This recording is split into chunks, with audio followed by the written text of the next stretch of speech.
Stabler, 15 out of 23. A touchdown last week to Mike Holston. This one of 50 yards. Nevertheless, the Saints beat the Oilers, led by Bum Phillips. Can't talk about the Oilers without Earl Campbell.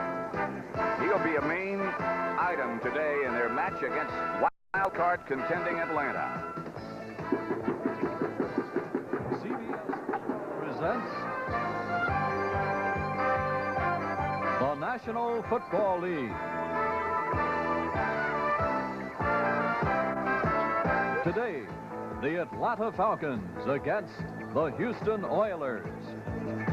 It rained almost all night. It's pouring outside right now, but it doesn't matter.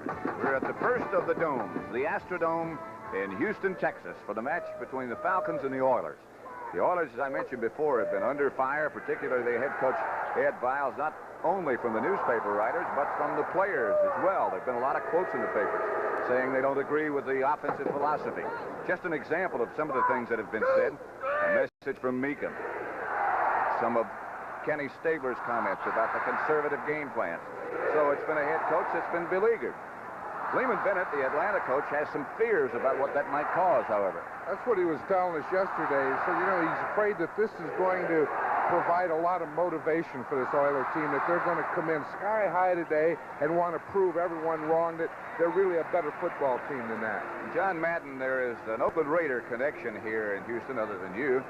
Two of the key players, Dave Casper and Ken Stabler, of course, played for you. I know you spent some time with them yesterday and the day before. What they had to say? They're still great players. Well, Kenny Stabler was saying, you know, we've been a little too conservative. Earl Campbell's a great running back. We've probably been running him too much.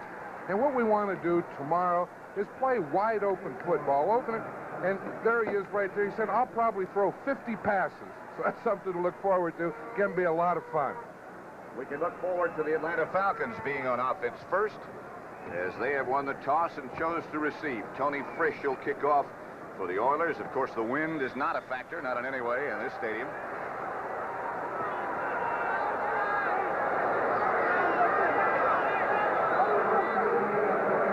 Reggie Smith back deep for Atlanta. Smith at the 7-yard line starts to move.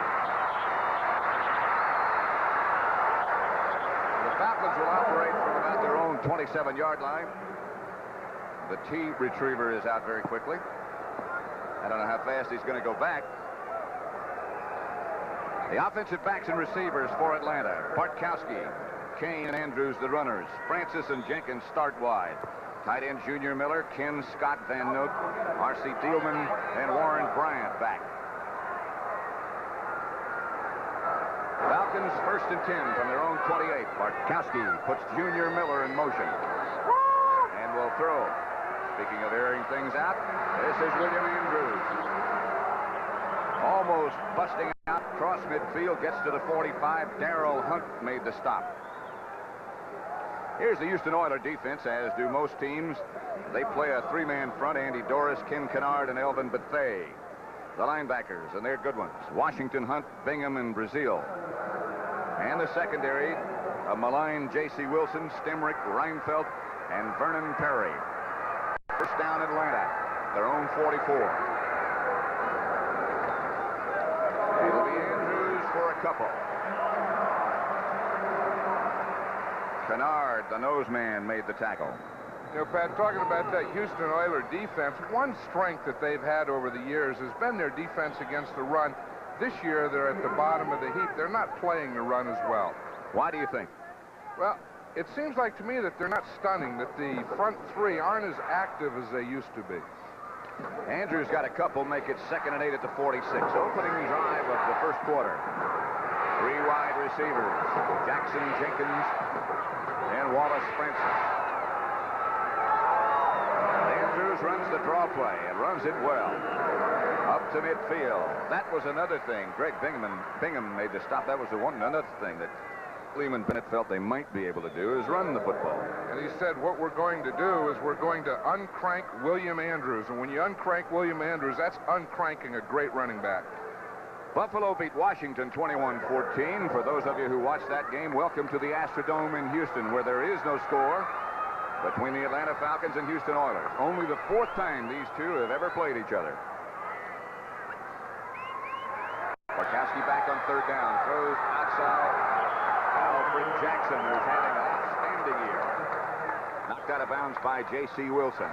J.C. Wilson was the much maligned corner that you were talking about earlier. I think everyone has been working on J.C. Wilson this year. You know, one thing I think that's important for Atlanta is Houston is down. They really are. They are a little demoralized. Is to keep them down. Don't let them get up. Get off to a good start. Don't give them any life. That'll really be one of the keys if Atlanta is to dominate. 1st and 10. Barkowski will throw on first. Good protection. Tight end Junior Miller rolls down inside the 15 to the 14. Another Falcon first down. Ted Washington hanging on. Everyone's happy to see Junior Miller catch that ball. You talk about people that have been maligned. This guy right here is one. You know, he has a broken hand, and we can see the bandage that he has on it there. It's tough to catch a ball when you have a broken hand. But excuse me, he's going to be one of the best in the league. As you know so well, once you drop one or two, it starts to affect you not only in the hands but in the head. 1st and 10 at the 14. Barkowski has his two regular backs, Lynn Kane and Francis, and this will be Lynn Kane's first carry. Not much doing there. Got back to the line of scrimmage, Elvin Bethea. Boy, you've said that name many, many times over the years. Bethea, 14-year veteran. I remember Art Shell, who was a left tackle for the Oakland Raiders, and he's a great one. He used to always say that he had more trouble with Bethea than anyone that he ever played against. He said he was so strong, and he would get underneath your shoulder pads, and you just couldn't get to him. 2nd down, they give about a half a yard loss on that one, so it'll be 2nd and 10, we'll call it. But they actually need a little bit more than 10. Barkowski now with his 3 wide receivers set up in the game. One running back is Andrews. He looks left, throws high left. Out of bounds. Catch made by Jenkins. He might have pushed off just a little bit at the end. It looks like he did. He looked like he tried to get that basketball-type position, you know, where he tried to get his hip between himself and the defender in there in the corner. Now, we'll see it here coming off the line. Again, Stemrick can bump the first 5 yards. It's okay. Now watch Jenkins right at the end. See, he gets in front, and he tries to keep Stemrick to the back. He did it with his right arm a little, too. A little air between them after he pushed. It'll be 3rd and 10 at the 14. Push can cause air, can it? Yes, it can. Oilers now go with 4 down linemen to try to rest that passer a little bit. Barkowski throws, has his man, Alfred Jenkins down at the 2. Vernon Perry on a tackle. But that's perhaps one of the most dangerous combinations in the NFL. You know, and you talk about guys that are playing great, having a great year. This little guy here, Alfred Jenkins, he is something special. I mean, he can catch the ball short, deep, inside, outside. Watch the rap that he took by Vernon Perry right there. Whew. In fact, that's why he's on the sideline now, I think. Alfred asked me to say hello to his daughter and happy birthday to his daughter, Kelly. So you've got that message.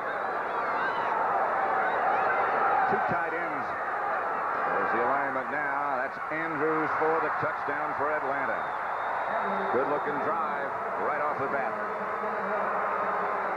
William Andrews has had some problems fumbling of late. But when you run like he does, I think you have to expect that. Now watch him as he goes through the line here. He gives those defenders nothing to hit except shoulder pads and knees. And he only weighs 197 pounds, but is he powerful. And a good block up front by Mike Ken to open up that hole. John James will hold for Luckhurst, number 18. Left-footed soccer style is successful. And the Atlanta Falcons move out to a 7-0 lead. The Oilers were talking about airing it out. Well, the Falcons have done just that. Nobody does it better. 10:31 left in the first quarter, 7-0 Atlanta.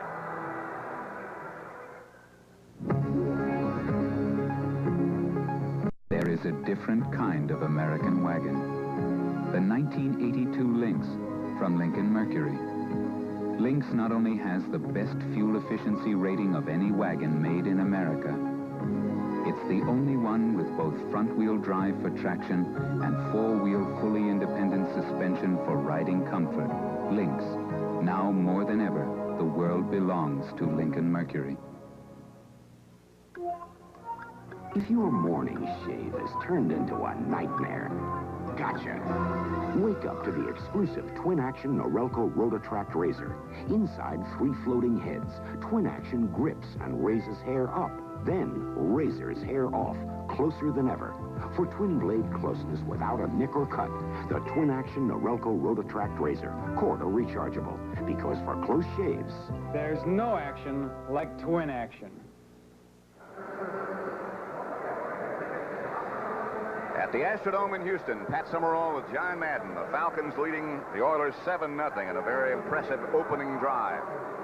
Luckhurst will kick it off. One of the reasons he stayed this year instead of Mazzetti was he kicks off so well. Now watch him knock it about 15 yards. You're right. That'll be Carl Roaches at the 17. He left it on the ground for a minute, but the Oilers get it back. That always happens, doesn't it? You're talking about the kicker, and he's going to knock one into the end zone, and he kicks it to the 17-yard line.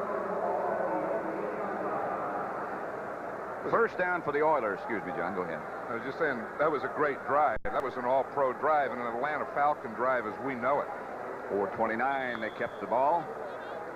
Bartkowski threw it well. They caught it well. They ran well. That ought to get it done. First and 10 for Houston at their own 19. Kenny Stabler, the quarterback, will set that offensive lineman in just a minute. Stabler firing on first down. Almost picked off and almost caught. Kenny Johnson was the Atlanta defender back there. Pass intended for Kim Burrow. Well, I know what he's thinking is they've been running so much that they have to air it out. He was going to throw a deep one right off the bat. Burrow and the rookie Mike Holston, the wide receivers. Tim Wilson joins Earl Campbell in the backfield. Stabler, of course, the quarterback. The offensive line, Barber, Gray, Shoemaker, Carter, Fisher, and Morris Towns. It is Mike Barber, not Casper. 3 wide receivers. Setup that Stabler likes, he gives to Earl Campbell. Earl gets about 4 before Buddy Curry makes his stop, number 50. They're really starting in a passing formation. They've run both plays from the same formation. It's a 3 wide receivers, 1 tight end, and only 1 back in the backfield. The Atlanta front 3, Yates, Smith, and Jeff Murrow. The linebackers, active ones, Richardson, Kuykendall, Curry, and Jim Laughlin. And the secondary, the rookie Bobby Butler, Johnson, Tom Pridemore, and Bob Glazebrook. It'll be 3rd down 6 from the 23 for the Oilers. Stabler drops. Outside, Campbell can't hang on. There is Dave Casper. Dave Casper is a great player. He's one of the best tight ends in this league. He's been sick all week. He didn't practice yesterday. He didn't practice the day before. He has the flu. Said it's in his eyes. Have you ever heard of the flu in your eyes? That sounds serious. He probably made it up. He's that type of guy. But, he plays better when he's sick. And hurt. And not feeling well in any way. Scott Werner of the University of Georgia, playing his rookie season. Cliff Parsley back to kick for the Oilers. Started slow, but of late he's been kicking well. And continues. Werner with the good hands, handles. Down immediately. The Oilers are down quickly. Good coverage. So Atlanta will take over at their own 40-yard line, 1st and 10. Mike Holston was the first man down. Atlanta 7, Houston nothing. Here's to good friends. Tonight is kind of special. Where'd he go? The view will I think he's lost. Must He say always something gets more lost. somehow. Hey, anybody miss me?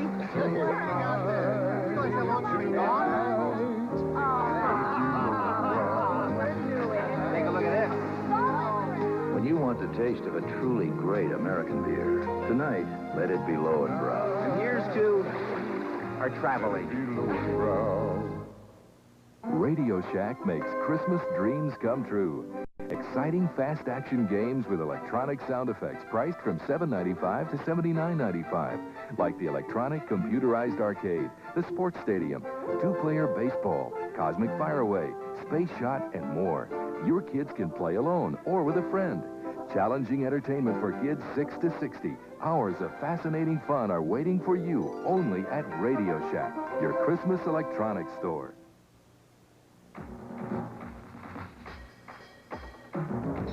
You have questions.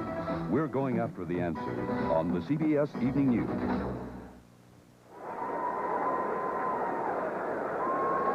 Well, those Jets continue to roll 25-0 over Baltimore. And they're a half game now ahead of Miami. Of course, the Dolphins play tomorrow night. Cincinnati, speaking of rolling, 41-21 final over Cleveland. Pittsburgh shut out Los Angeles. They're still in the run for a wild card spot at least. And St. Louis over New England, 27-20. The unpredictable St. Louis Cardinals. First down, Falcons at their own 40-yard line. They lead 7-0. Andrews will be the ball carrier, and William gets about 2. It was the unpredictable St. Louis Cardinals against the unpredictable New England Patriots. Well, that's the truth. One of them have to win.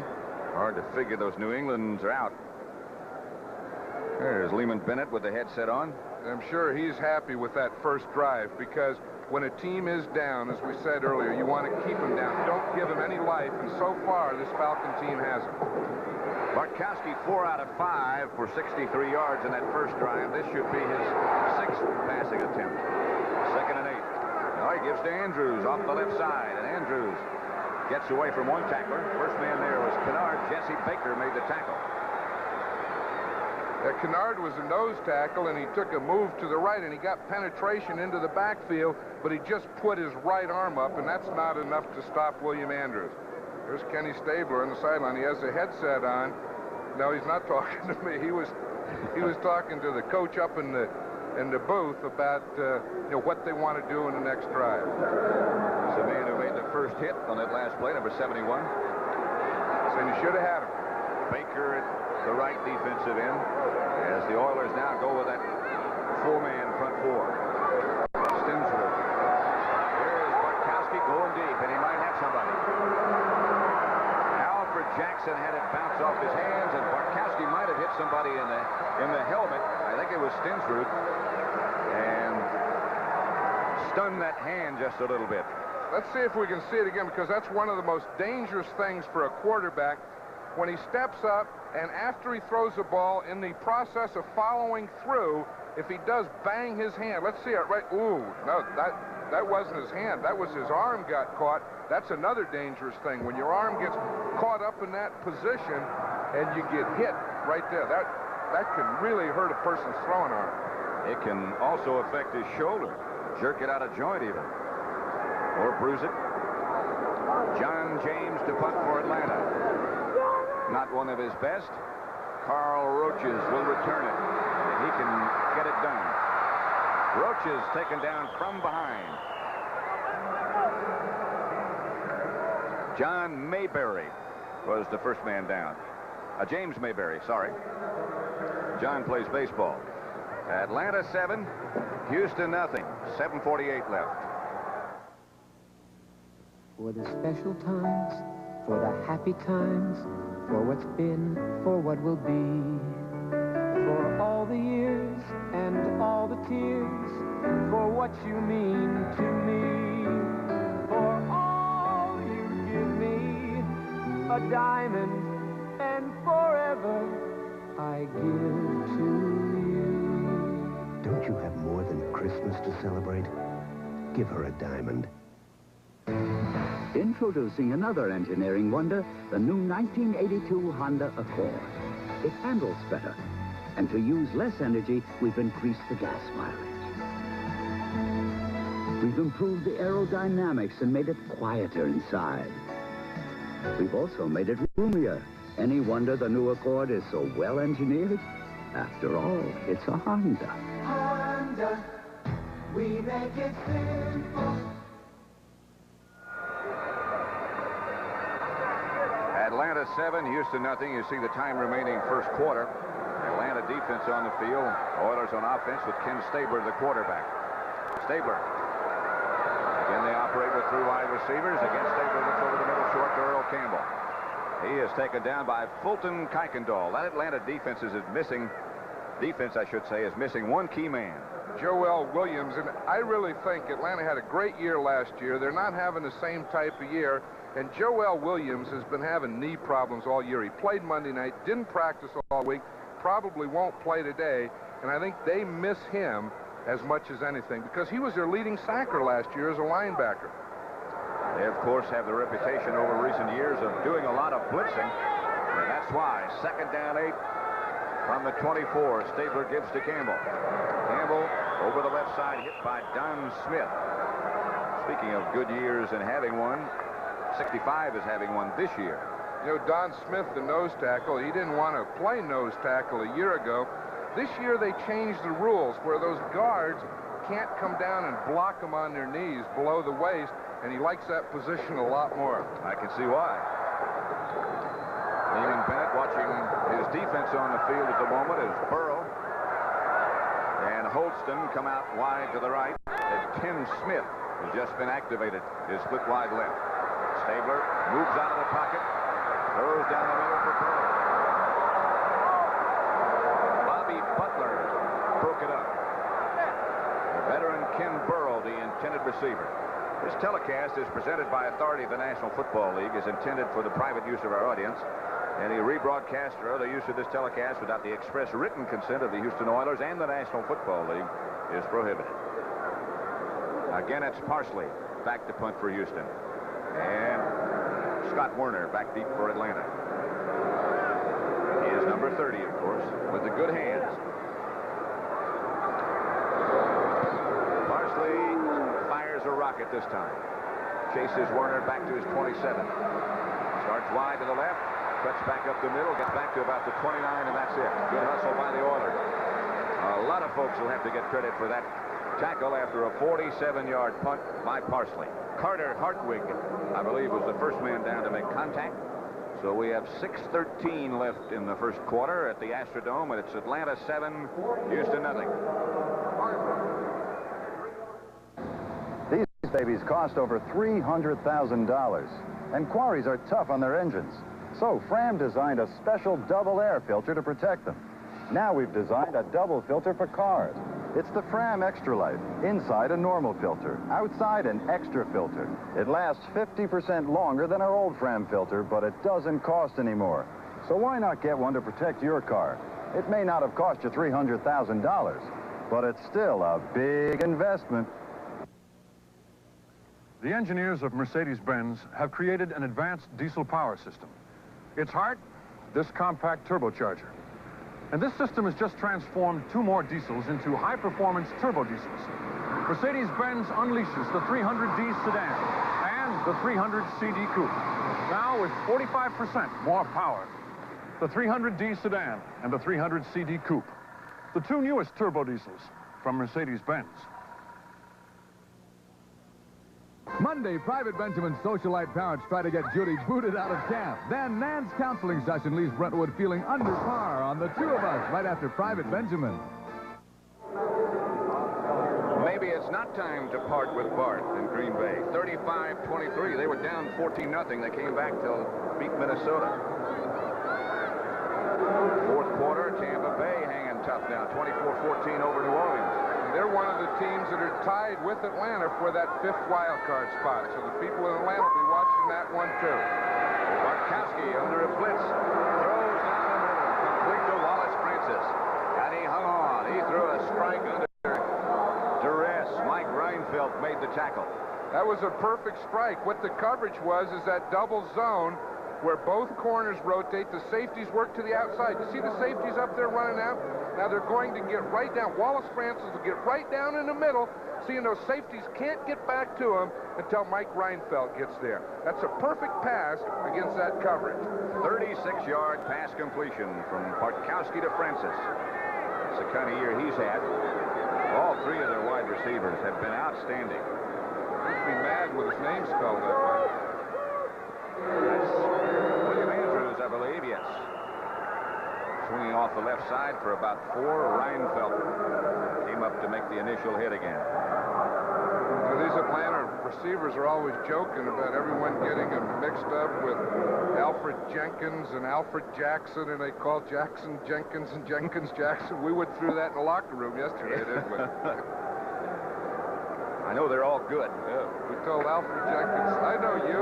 You're number 85 Jackson. He goes, no, I'm Jenkins. He's Jackson. Well, this time Jenkins is split wide to the left.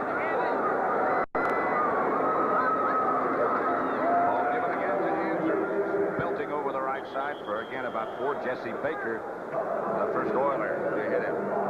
San Francisco 7-0 over the Giants. Now, if San Francisco wins this game today, they clinch the NFC Western Division. San Diego 7-0 over Denver, another big matchup out west. Games, in fact, that started the same time as this one did, so we'll have running scores on them. There's Ed Biles, the head coach. First year with the Oilers. It's been a difficult first year. 3rd and 2 to 26. Clock running now, just over 4 minutes left to play in the first quarter. Pitch back again to Andrews. Andrews cuts back inside. He'll have the first. Mike Reinfeldt again. The tackle. William Andrews is something, isn't it? You know, when he takes that ball and he gets those shoulders square and turned up the field, there's really nothing there to hit. You know what he says? He says, when I run with the ball, I want to hurt that guy that's trying to tackle me. There's nothing that says he has to hurt me. I like that attitude. That's probably why he doesn't get hurt. That's right. He's the attacker. Not that big either. Just about 200 pounds. Bartkowski will throw on first down. Outside over the head of Lynn Kane. Right now, to bring you up to date on other developments around the league, let's switch you to New York, to Brent Musburger. Pat, the Green Bay Packers have knocked the Minnesota Vikings out of sole possession of first in the NFC Central. Key play here, Lynn Dickey will go to James Lofton. It's a 43-yard score, and right now, the Vikings are tied with Detroit. Tampa Bay closing in on a win, and that would leave Tampa Bay ahead by virtue of the tiebreaker. Back to you in Houston. And Brent here in Houston, the Oilers are trailing Atlanta 7-0. Steve Bartkowski looking very sharp.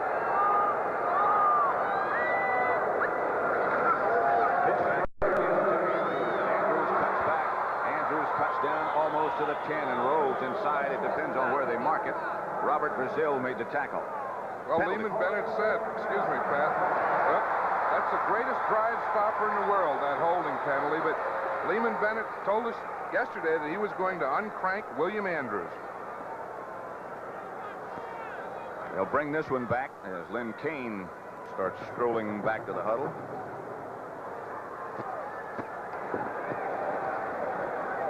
Holding offense, number 66, still second down. Gene Barth, the referee. Let's see if we can see it on Warren Bryant there. It's right at the top of the screen. You see the right-hand side? Now, look, he hits there. His right arm got up there and grabbed it. Then he tried to grab with the... He did grab with the left arm. That was the old double dipper. The right arm, I got you, hold you there.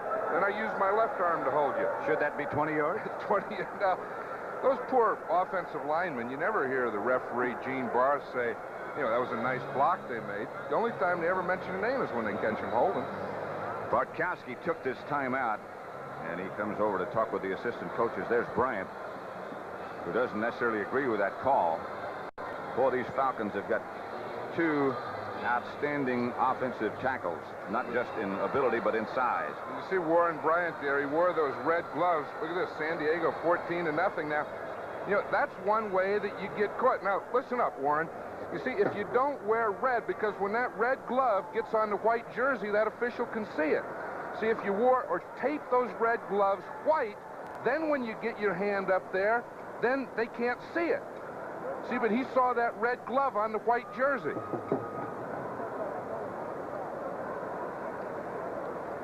Talk to these guys. I asked you before if you didn't think that might be a little on the devious side, but I guess not. Not if you get away with it. Go on, every unfair advantage you can get. Second down, 20, back at the 31-yard line. We saw that San Diego score a minute ago. Chuck Muncie has scored both touchdowns for the Chargers. Second down, 3 wide receivers for Atlanta. Bartkowski looking, hoping to go deep, and goes down under the rush of Andy Doris. That's an interesting thing. It was Warren Bryant who got the holding penalty the play before, and then Warren Bryant was the one that got beat by Andy Doris on this pass protection. See if we can pick it up coming from the right-hand side of the screen. You see Bryant blocking Doris. Now, right there, he gets inside him, and it didn't take much for Steve to go down. I think he was ready. He didn't have an opening there. So it's third down, 24, back at the 35. A loss of 4. 2:45 left to play in the first quarter. Atlanta leading 7-0 over Houston. Houston front four stunts a little bit. Pass for Junior Miller. Knocked down by Brazil. That might get him in field goal range at least for Luckhurst. That's what he wanted to do. I'm sure at 3rd and 24, he didn't want to take one fling into the end zone. He wanted to pick up enough to get the field goal shot, which they have right here. Catch by Miller. Looked like his hand is improving. Mick Luckhurst, 14 out of 21 field goal attempts. Missed 1 extra point, 82 points on the year. This one from 36 yards out. Left-footed soccer-style kicker. What a combination.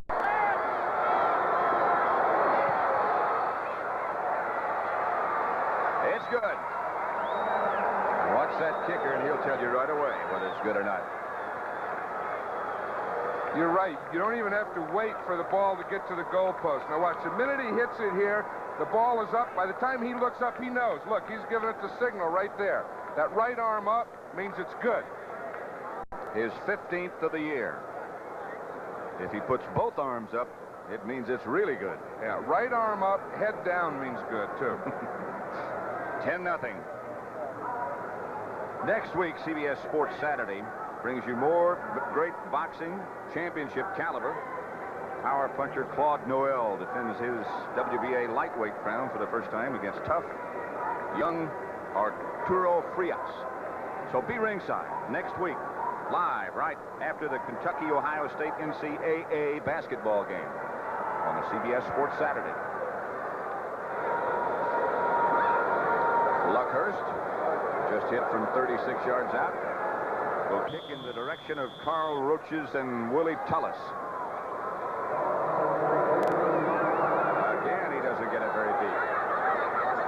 Tullis this time. Tullis looking for some running room. Almost had a chance to get back to the outside. Paul Davis was the Falcon who brought him to the artificial surface, which is not nearly, John, as hard as it used to be when they first built this place. It was like playing on cement. This place used to be terrible. It was like a rock pile out there, and over the years they've changed it. And the big thing is it's not the carpet as much as the pad underneath, and they have a legitimate pad underneath it now. The so-called 8th wonder of the world. That's what it was when it was first built. 3 wide receivers again as Earl Campbell gets some blockers in front of him. And Earl gets outside the 30, maybe 32, before Buddy Curry took him down. Yesterday, Coach Eddie Biles was telling us that they may start out throwing to establish a run. That's a little different. Usually, here people want to establish a run. I never believed you established anything. I just thought you always went for mixture. Run it sometimes, throw it sometimes, and if nothing worked, kick it. You take what they give you, don't you? If you can. You can. Second down and 5 at the 32. Stabler again fakes the pass, gives on the draw to Campbell. Gets a couple. Fulton Kuykendall on the tackle. Buddy Curry to help. Not a first down. It'll be third, about 4. Call it 3. You know, the first pro game that Earl Campbell played was against this Atlanta Falcon team. He wasn't very successful that day. Third and 3 at the 34. Clock running with 45 seconds left to play in the first quarter. Atlanta leading 10-0. Fighting for a wild card spot. Depending upon what happens to San Francisco. Here's Stabler outside Campbell again. Earl swings to the outside this time and does get the Oilers first down. Their first of the day. Bob Glazebrook knocked him out of bounds, but Big Earl cut it outside. You know, think things are going bad here in Houston, Pat. They're starting to cheer first downs. I'll tell you, there's a great player, though, Earl Campbell. You know, he's so big. Everything, I mean, his great big hands are like catcher's mitts. Great big arms, and, you know, his legs are like 2 tree stumps. Big neck. Big neck. I guess that about covers it. Look at those legs, though. Look from that waist down. That's where all his power comes from. From the 40. Stabler will throw on first down. Looking and complete. Tim Smith just activated. Renfro went on the inactive list.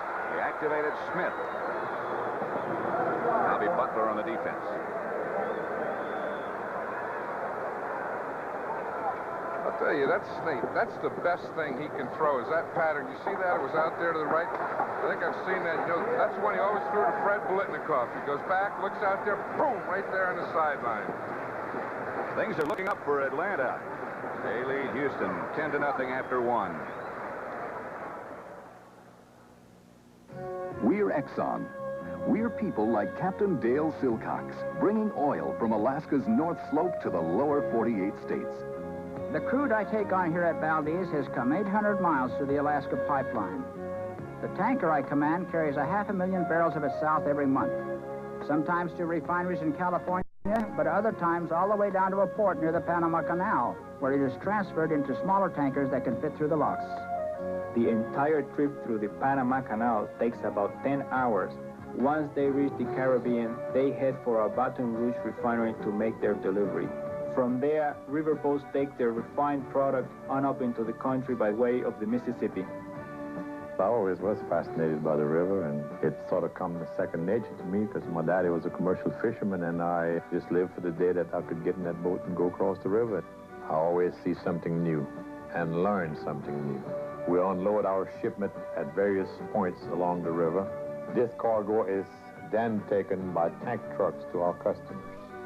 I guess I could say that I'm one of the last employees to handle the product. But it's really something to realize that oil was brought all the way from Alaska, then was made into gasoline and was delivered to this station.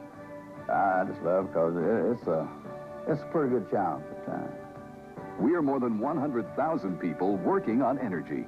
We're Exxon.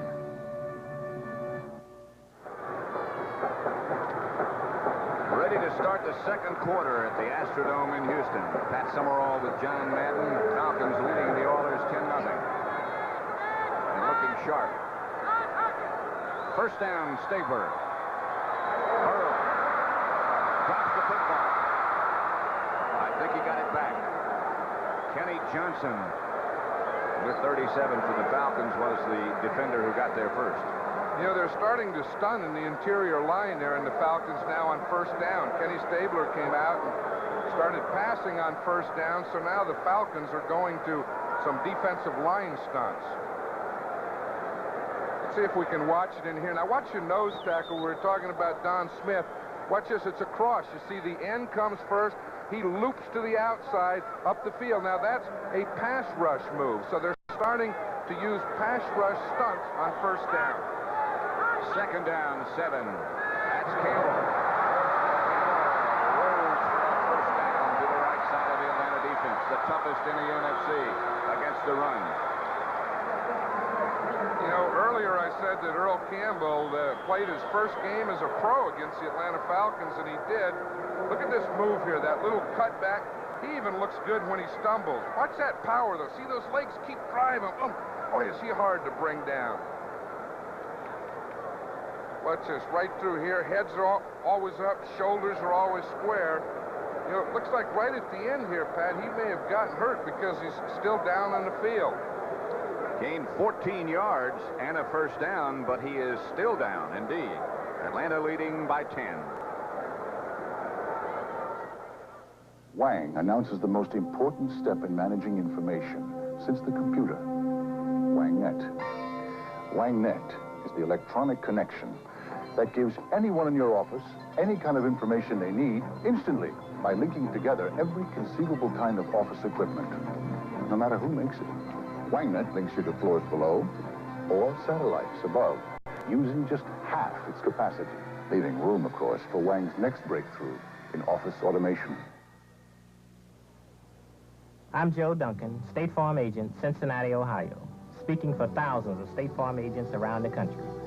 You know, there are a lot of reasons why people come to State Farm agents and stick with State Farm agents year after year. I think one of the big reasons is service. State Farm built its reputation on service. People expect it, they are paying for it, and we deliver. And like a good neighbor, State Farm is there. Next Saturday, get into the spirit as the Kentucky Wildcats set their sights on the national title and challenge the Ohio State Buckeyes in NCAA basketball here on CBS Sports. Earl Campbell hurt his left knee on that last play. He's on the sideline now, but we'll watch the end of it, and it's not the leg that gets tackled. We watch right here, see his right leg gets tackled or grabbed. Now watch when he takes that last step. You see, watch this one plant. Now the knee buckles. You see the knee buckle? And his left knee was injured. He's on the sideline now, but he walked off under his own power. There he is. Ronnie Coleman and Adger Armstrong now are the two Alder runners. Earl Campbell went out to the sideline, still trying to walk it off. First down, Houston at the Atlanta 31. Coleman, the ball carrier, bounces for a couple, not much more than that. Here's Earl Campbell coming back in. You know, that's what that leg strength gives you. I think maybe a normal man would have been down and not come back into the game. But a guy like, I mean, look at those thighs. They're so big that those muscles hold up so much of those knee ligaments and cartilage and so on that he doesn't put a lot of pressure on the knee, maybe the way the rest of us would. He wears extra thick and extra large thigh pads. And boy, when I say large, they got to be, don't they? Look at that. On second down, Stabler looking downfield, throwing for Burrow. Almost had it, no penalty markers down. The crowd thinks there should be. You know, back a few years at Raines High School in Jacksonville, Florida, they had a quarterback named Ken Burrow and a wide receiver named Harold Carmichael. Ken Burrow was a quarterback, and yeah, I didn't know that. I knew that they both played in high school together. I was thinking, what a pair of receivers that was my thought. But he was the quarterback, and Carmichael was one of the wide receivers. I wonder if he was a running quarterback or a throwing quarterback. I think he was more of a runner. The face of Stabler. Third down. Kenny drops again.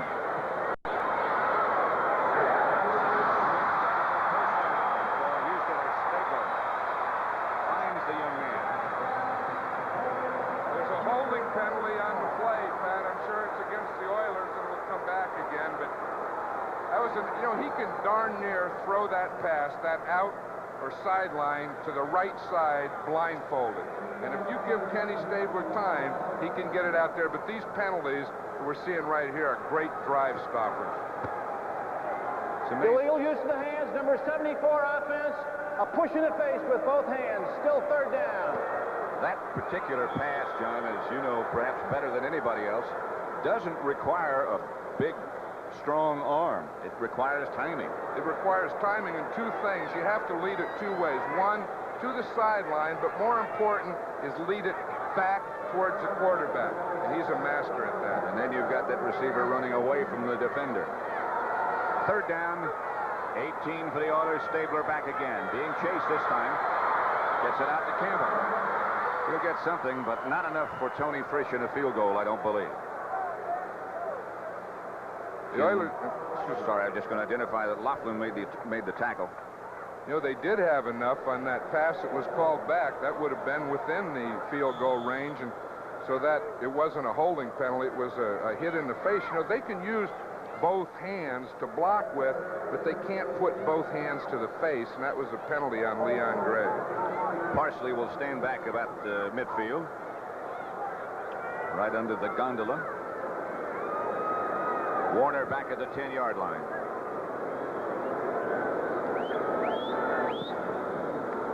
Trying to kick it dead. Oilers should be able to do it. They do. Mike Holston is the man who corrals it at the 1-yard line. And a Falcons are way back deep after a 34-yard kick by Parsley. But that's a deceptive 34 yards. The Falcons will operate from their 1-yard line. 12:29 left to play in the first half. Atlanta leads 10-0. The criteria for a compact copier of a different sort. It's here. The Canon NP210. A fixed copy board saves space. 21 letter-size copies a minute saves time. Copies up to ledger size. The Canon NP210 even has its own optional mini sorter. The economical Canon NP210. A compact copier of a different sort. Call toll-free for information or contact your authorized Canon dealer. Here's two good friends. Beautiful. I thought we were just taking a ride in the country. We are. This is the scenic route. Boy, don't say. Hang on, it gets better at the top. What could be better? How about the same view with a thick steak and a cold Lowenbrow? Yeah, better. When you want the taste of a truly great American beer, tonight, let it be Lowenbrow. All in favor of missing the next tram down? Let it be. Motion carried. A stolen sports car, a beautiful co-ed, and some hired thugs give private investigators Rick and AJ all the trouble they can handle on Simon & Simon, Tuesday. Wow. Parsley did his job kicking, and Holston did his job. This is a planned special teams play. Mike Holston, number 84, a rookie, he runs to the outside and runs right to the goal line, you see him? And doesn't let the ball get into the end zone. He goes right to the goal line, turns back, and touches the ball down before it gets to the goal line. First down for Atlanta. The backs about 5 yards deep in their own end zone. Ball at about the 1-foot line, and Bartkowski's going. Got him out of the hole to Alfred Jenkins. Out to the 28-yard line. I'll tell you that Alfred Jenkins could do it. That's a big pass. And you talk about confidence. A quarterback has to have to throw from this position. You can throw from the middle of the field, the other. Look at how wide open he was. It looks like the Houston defenders just gave too much ground. 27-yard pass completion called, by the way, from the sideline, not by Bartkowski. Second quarter now at Candlestick, where San Francisco leads the Giants 7-0. The Giants are one of those teams that are tied with Atlanta for that wild card position. Bartkowski to Andrews. William Andrews breaking tackles. Andrews outside the 40 to the 43. Reinfeldt made the tackle, but Andrews got a first down. You don't think this is a great running back? You watch him now. The big thing is to get into the hole quickly, get your shoulders squared. See, now right here, when he turns, and watch that power. You can't tackle him, Greg Bingham, with one arm. So you have to get, and you have to wrap your arms around him and get 2 or 3 guys in there to tackle that man. First down, Atlanta. In 2 plays, they're out to the 44. Bartkowski goes for more. Has a man open, Wing Kane. He's got about 8 or 9 near a first down, but not quite. Across midfield. Penalty marker down on the way on the far side of the field. I'm not sure what it might be, but they're walking back toward the Atlanta goal line. Perhaps they were in motion. Some illegal motion type of thing. Gene Barth will probably tell us. I'm sure he will. All these officials have good voices, you notice that? He has a great voice. Number Listen. 85 offense, illegal motion, still first down. He did tell us. Yeah, he doesn't need a microphone. Got good volume, too. He yells. It'll be first and 15 at the 39-yard line. Falcons back in their own territory. The other thing, do you notice how officious they are? You know, I mean, they're very official about this. They never say, well, there was illegal motion, 5 yards. It's always very, illegal motion, 5 yards. They enunciate very well. Here's Andrews off to the left side. No place to go this time. He spins around for a couple. Jesse Baker, the first man to hit him. I remember being on the sideline when those officials would say, Madden, how would you like a 15-yard penalty? That's a ridiculous thing. I'd say, no, I'd like 3 touchdown passes, 2 field goals, 5 interceptions, and a safety. And come back again and see me soon. How would you like 15 yards? Gene Bart's the referee. 2nd and 11 from the 43 now. Bartkowski has his 3 wide receivers in the game, and he'll go back to throw. He comes outside to Andrews. Andrews stutter steps, breaks away from a couple. About a yard shy of a first down in the grasp of Greg Bingham. You know, this guy can really do it all. When he runs, he's one of the best runners in the league. When he goes out for a pass, he's a great receiver. Look, he had 57 receptions. And then when he blocks for Lynn Kane, he's a great blocker. I always said, if I had to start a team, and I could start it with one back, would be him right there, number 31, William Andrews. He had on an apparatus yesterday in practice, 14-7 now, San Diego and Denver. It looked like cut-off long underwear. Tampa Bay rolling. Boy, that's something in NFA Central. Said it kept him from stretching out too far. Protected his hamstrings. It takes a first down for the Falcons and keeps the drive alive, but perhaps the ball is loose. Yep. It was loose. Reinfeldt came up with it. Ed Biles got to be a little bit happy about that. Let's see if we can see that fumble. Again, it's right at the end. And great running backs do tend to have more fumbles than average running backs. Why? Because they have good balance and are always fighting for yards. You see what happened? Just as he made that cut, someone came in from the right side. It looked like Greg Bingham and knocked the ball out of his hands. He didn't see him coming. Atlanta 10, Houston nothing at the Astrodome, where it's still raining outside. 10 minutes left in the first half. There's a new Starlet here on Broadway. Introducing the 1982 Toyota Starlet. A Toyota born small to kick the gasoline habit. To kick the gasoline habit with more miles per gallon. More miles per gallon of gasoline than any other Toyota. The 1982 Toyota Starlet. Its mileage will light up your life. Starlet. For the past 4 years, the Sylvania Superset has beaten RCA and Zenith in an independent test for best overall color picture. What about Sony? And now, for the 5th time, more people once again picked the 19-inch Sylvania Superset over RCA and Zenith for best color picture. What about Sony? And this year, we even tested against Sony and won. The Sylvania Superset.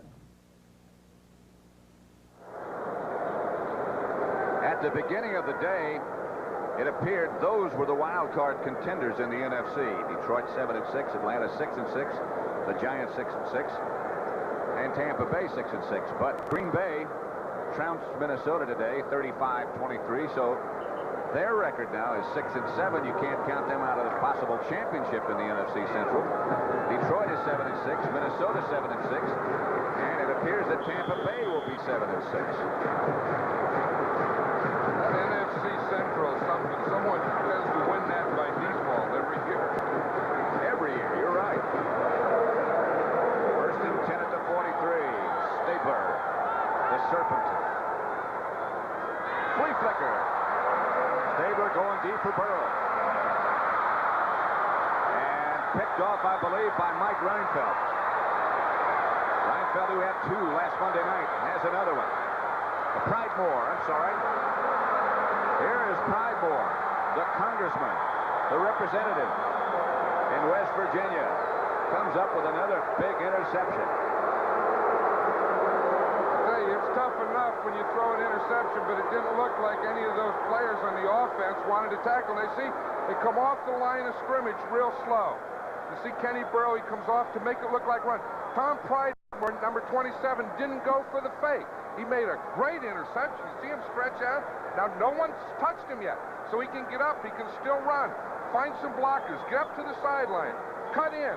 Cut back out. Keep going. See, no one wants to tackle him. There's no one there. Look, boom, they all missed. They don't want to be there. And now someone finally gets him out of bounds. Mike Barber. Tom Pridemore gives the Falcons a first down about where they lost it a few minutes ago. In Houston territory at the 39. Bartkowski will throw on first down, sweeps down the way, tried to get up and couldn't. Bernard made sure he stayed down. That was one of those artificial turf trips. You know, and that does tend to happen because the artificial turf it's a carpet. Now, you see, you get those shoes, you see Bartkowski's foot just gets caught up. You see him? The right foot got caught, and he went down. Now, darn near fumbled, but again, the ground can't cause a fumble. The ball was dead when he went down there. That Pridemore made a great interception Monday night, a one-hander against Minnesota. San Francisco now in front of the Giants, 14-0. Open 3-3 in Seattle. Three wide receivers, Bartkowski on second down.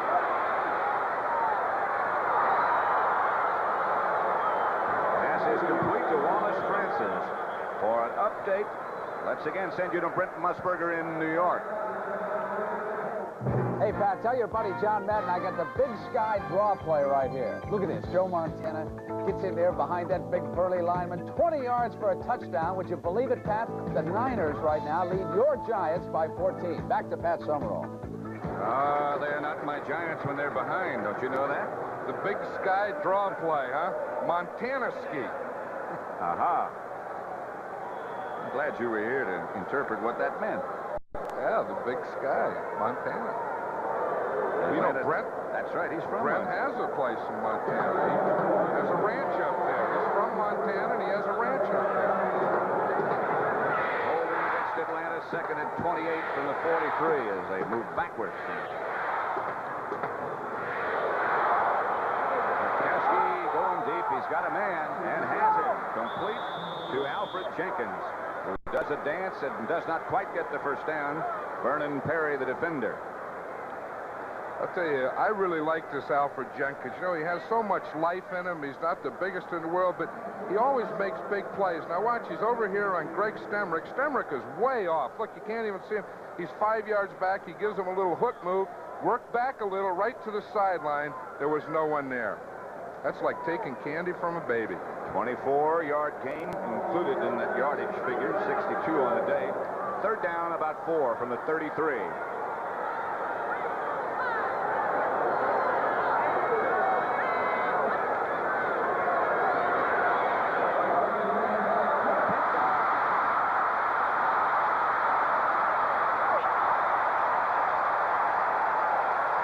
J.C. Wilson, I believe, or Bill Kay, one of the two. It was Kay who made the interception. And the Oilers dodge a bullet again.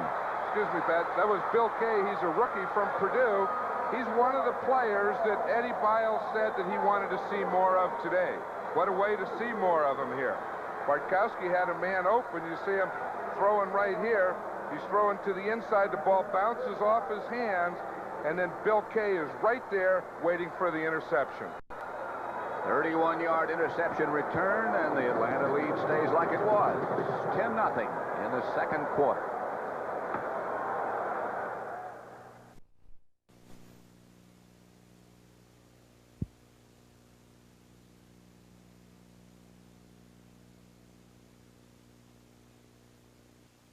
In the world, it is grown in a country that is rich in tradition. The sound of a car door shutting tells you something about the car. From these sounds, you might picture a large, solidly built limousine, perhaps a European model or an expensive American make. If you did, you're in for a pleasant surprise. Introducing the new Honda Accord four-door sedan. It's not often you're impressed by the noise a car makes. Honda, we make it simple. That's a final score now, and the Buccaneers improved their record to 7-6 with that victory over New Orleans. Here, it's Atlanta 10, Houston nothing. Man who intercepted the pass, Bill Kay, just sat down a minute ago, and you saw him.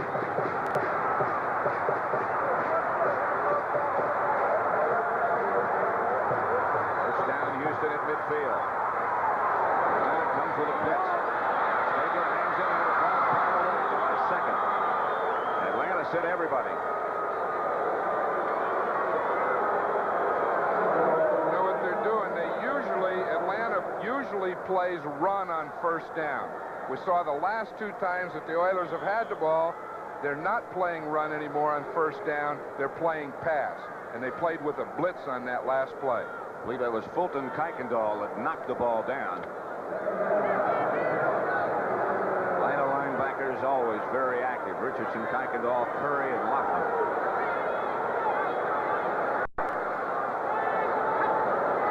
Stabler back.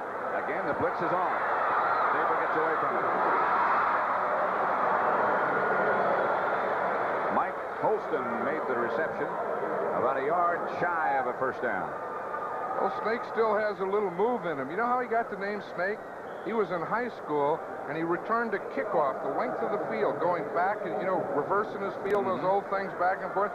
And they said, you look like a snake running that, and he's been Snake ever since. And he had a little snake move on that last one. He is deceptive looking, but he was quite an athlete, not just football, quite a baseball player as well. He was drafted by the major leagues. Third down, and the Snake gives to Earl Campbell. He might have it. It's going to be close. That was a bad call on third and short yardage. You want to run a draw or delay type thing when they're expecting pass. Atlanta defense on that play wasn't expecting pass, although it's first down, so who knows? When you have Earl Campbell, all of those options sort of minimized, because he can get it done from any formation just about. That's true. It would be hard not to want to give it to him, wouldn't it? It would. I don't think anybody else has carried the ball, have they? No, you don't need anyone else. In fact, they've been playing a lot of this formation here with him the only man in the backfield. And three wide receivers. They blitz again. Snake has Burrow. And can't quite get the ball to him. Burrow had a stride on Kenny Johnson, but the ball was a little bit short. And Ken is upset with that, and Ken Burrow is upset with that because Kenny Burrow can still run, and as you say, he had a step, and had he just let him a little more, that would have been a touchdown. Atlanta had a safety man coming over, but I don't think he would have gotten there in time. No, he wouldn't have. Watch it right here at the end. We see out there on the outside, Kenny Burrow has a step right there. The ball is thrown short, and he has to stop. Had he thrown it about 5 more yards, he would have led Burrow right into the end zone. Second and long at the 40, second and 10, 7:09 left to play first half. Atlanta 10, Houston nothing. Stabler will throw again. And the protection holds up, and Stabler gets it out to Casper. And Casper gets into about the 35. I'll tell you, he can still find that number 87 when he needs a pass. You know, he always did that for years with the Raiders. Two great players, and he looks, and Casper will find a way to get open. But he had good pass protection on that. You know, the Oilers have an offensive lineman, their left tackle, Leon Gray, that I think is among the best in the league. Now watch him. He's a left tackle here. 74. You see him back up. Now, he can get his hands on his guy. You see right there, he tries to cut, and he does a good job of cutting on the nose tackle, Don Smith, who is on a stop. 5-yard gain, Stabler to Casper. They're at the 35. Earl Campbell, the lone running back. Earl will have the first down more. He breaks down to about the 25 before they trip him up. Fulton Kuykendall put an arm out, and Earl went down. I don't know that an arm out has ever stopped an Earl Campbell. Look, Seattle jumped ahead 10-3.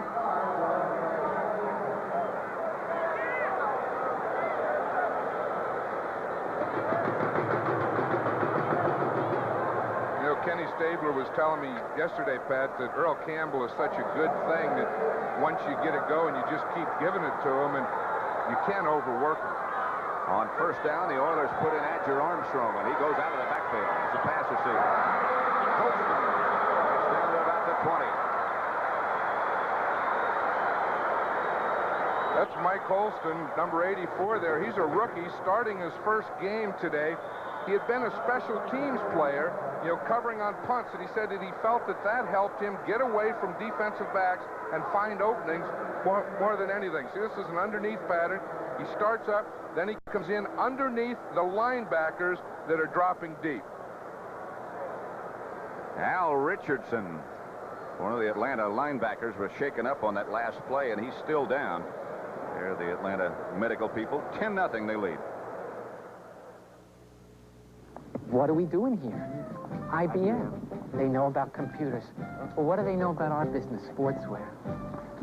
Probably don't even wear sports clothes. Whose idea was this anyway? Yours. That settles it. We're not going in. We're in. Hello there. Mr. Adams and Mr. Foster. Sportswear? Of course, we were expecting you. IBM's Business Computer Centers, especially created for people with small businesses. A beginning class can help you decide how much computer power you need at prices your business can afford. That's it. Now you're ready to track daily sales. We teach the basics, and even the computer helps you learn how to work the computer. Got a good thing going. Let us know if we can help in any way. Oh, you can be sure we will. Goodbye. It was very enjoyable. You're like regular people. IBM, helping put information to work for people. Pat Summerall with John Madden at the Astrodome in Houston, where the Falcons lead the Oilers 10-0 with 5:20 left in the first half. Stabler 9 out of 16 for 51 yards.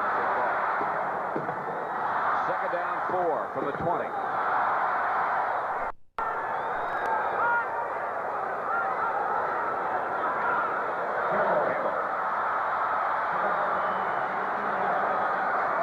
Davis, who just came in replacing Al Richardson, made the stop.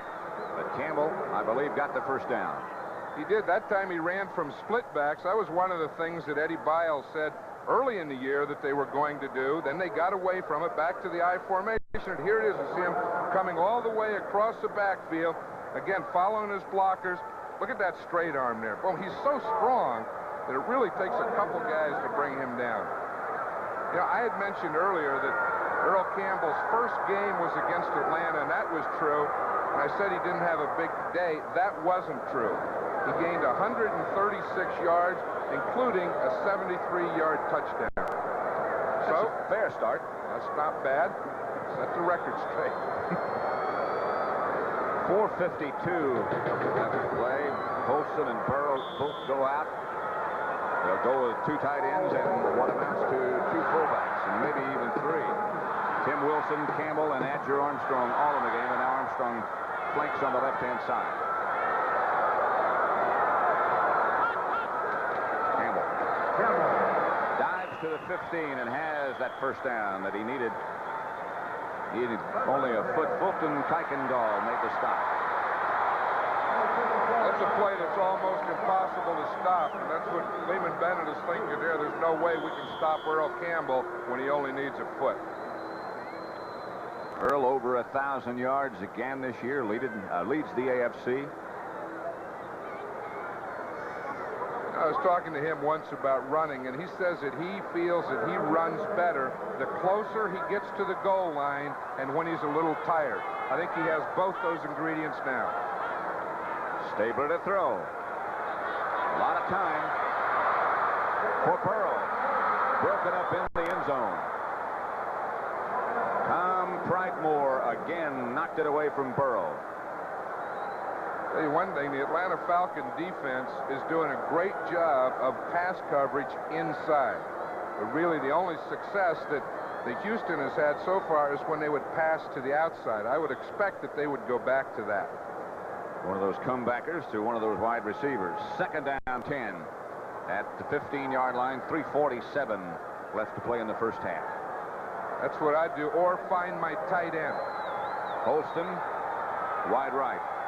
Burrow, wide left. Both backs start out of the backfield. Intended for Burrow. It bounced. Not there.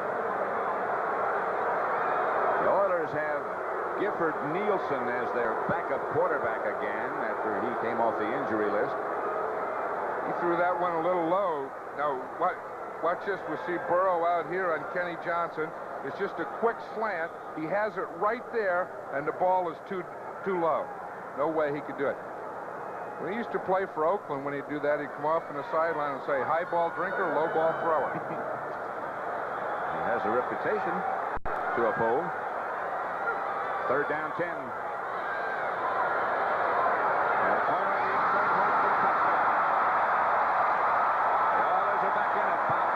Was the Atlanta defender, but the Snake didn't throw that one too low. No, he didn't throw that one too low, and he threw it to the outside. And that's the thing. He's been having trouble, as we said, throwing inside. Great coverage inside. He had to start working the outside, and there he did on that one, and he hit his rookie, Mike Holston. Let's see if we can see it again. Now, we see the stunt of the Atlanta defense. See, he's looking, he fades a little, and boom, a perfect throw right out there to Mike Holston. And again, he had a step in there on Bob Glazebrook, who was playing an inside technique. Can't throw it any better than that. Tony Frisch. Different Nielsen holding.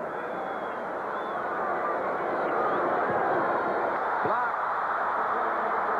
The Falcons knock it away. I'll tell you one thing we know about those blocked extra points. They always come back to haunt you. It doesn't seem like much, an extra point, but it really doesn't. It's usually someplace in the middle. Let's see if we can see it here again when it goes up. Right there, you can see two sets of hands up, and the back one, or the second one, batted it down. It looked like one of the defensive backs, Earl Jones. You see him, you see him start in the back? Now watch him jump up. Earl Jones it was. Yeah, he got both hands on it. Talk about those extra points coming back to haunt you. We saw that happen Thursday up in Dallas. When Too Tall Jones blocked that extra point by Roberto, and Dallas wound up winning 10-9. Chicago, that's right. And that was the point that was the undoing of the Bears.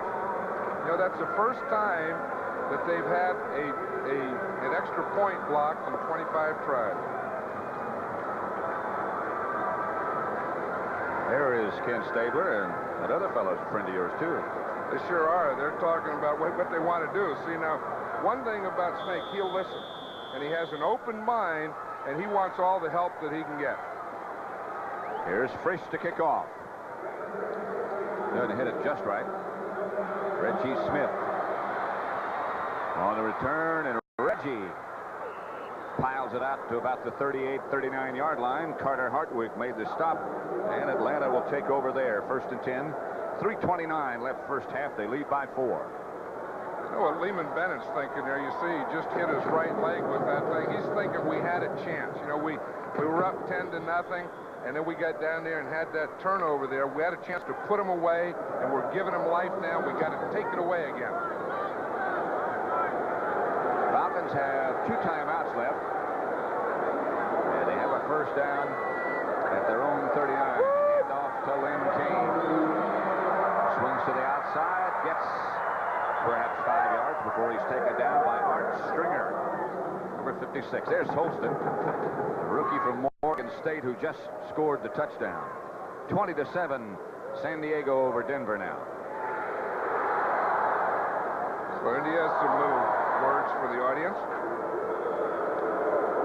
No, in that play, they pulled their left guard, Atlanta did, number 70, Dave Scott, around, and he got a great block to lead Lynn Kane. They give Kane 5. It's up to the 44, 2nd and 5. This is Andrews. Andrews maybe a yard. Art Stringer again made the tackle. I'd like to mention those offensive linemen when they make a block or a good pass protection or something, because, again, the only time you ever hear about those guys is when they have a penalty. So it'll be 3rd 3 at the 46. Bartkowski has only 2 wide receivers. His tight end, Junior Miller, is lined up on the left side tight. Look outside, and again it's complete to Alfred Jenkins.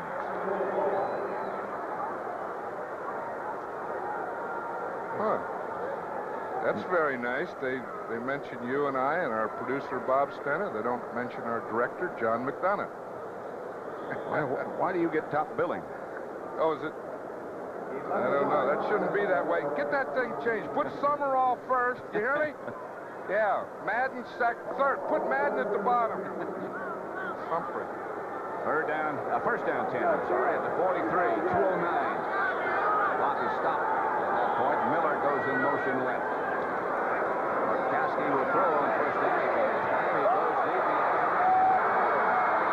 Touchdown to Alfred Jackson.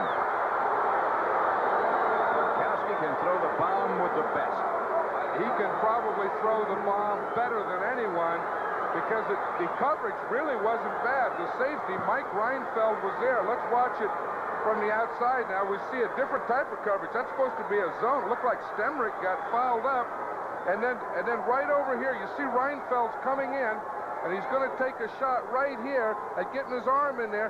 He doesn't do it, and it's a touchdown by Alfred Jackson. Jackson from Bartkowski. Right in the basket. The Falcons come roaring right back. Mick Luckhurst with John James holding. Will try to increase that lead. And he does. 17-6. You know, we watched that touchdown to Alfred Jackson, and you know who his roommate was in college for 4 years? Earl Campbell. Earl Campbell.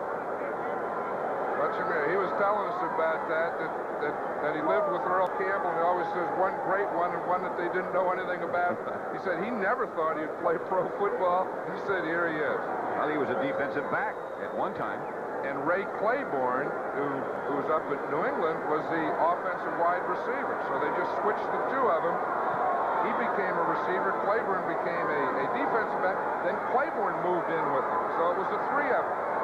Jackson said they only talked about the two and him. The amazing thing about all three of the Atlanta receivers, all three of the wide receivers, they all look so frail, but they're all so tough. They are tough. You know, they have to be tough to survive. You take the Alfred Jenkins, he only weighs 162 pounds. If that. Oh, that's cheating. I mean, you have to cheat at least 5 or 10 pounds. Mick Luckhurst will kick off. Roaches and Tullis back deep for Houston. And again, this one is fielded by a linebacker. Way upfield. I wonder what the problem with these kickers kicking off is. What would you? That time, Luckhurst really didn't kick the ball. He kicked more of the tee than he did the ball. Let's see. He'll have an explanation. What? No, he just smiled. Harold Hunt was the returner. Maybe we ought to get him one of those Stenerud tees, or does he have one? 17-6. For his enshrinement into the Pro Football Hall of Fame, Mr. Bob Lilly. It was the greatest day of my life, the ultimate honor. After a career of 14 years as a Dallas Cowboy, being enshrined into the Pro Football Hall of Fame. But there was one person who wasn't there to share that moment, and that was my dad. From the time I was 5 years old, he worked with me. His dream for me was that someday I'd play in the NFL. He couldn't run because he was partially crippled, but he passed the ball to me. He worked with me every day. Over the years, he was my coach and my greatest fan. He never missed a game until he passed away in 1971. That was the year the Cowboys made it to the Super Bowl for the first time. When you visit the Pro Football Hall of Fame, you'll see number 74, Mr. Cowboy, Bob Lilly. Behind every number, there's a story and a dream that came true. The Pro Football Hall of Fame in Canton, Ohio. Don't miss it.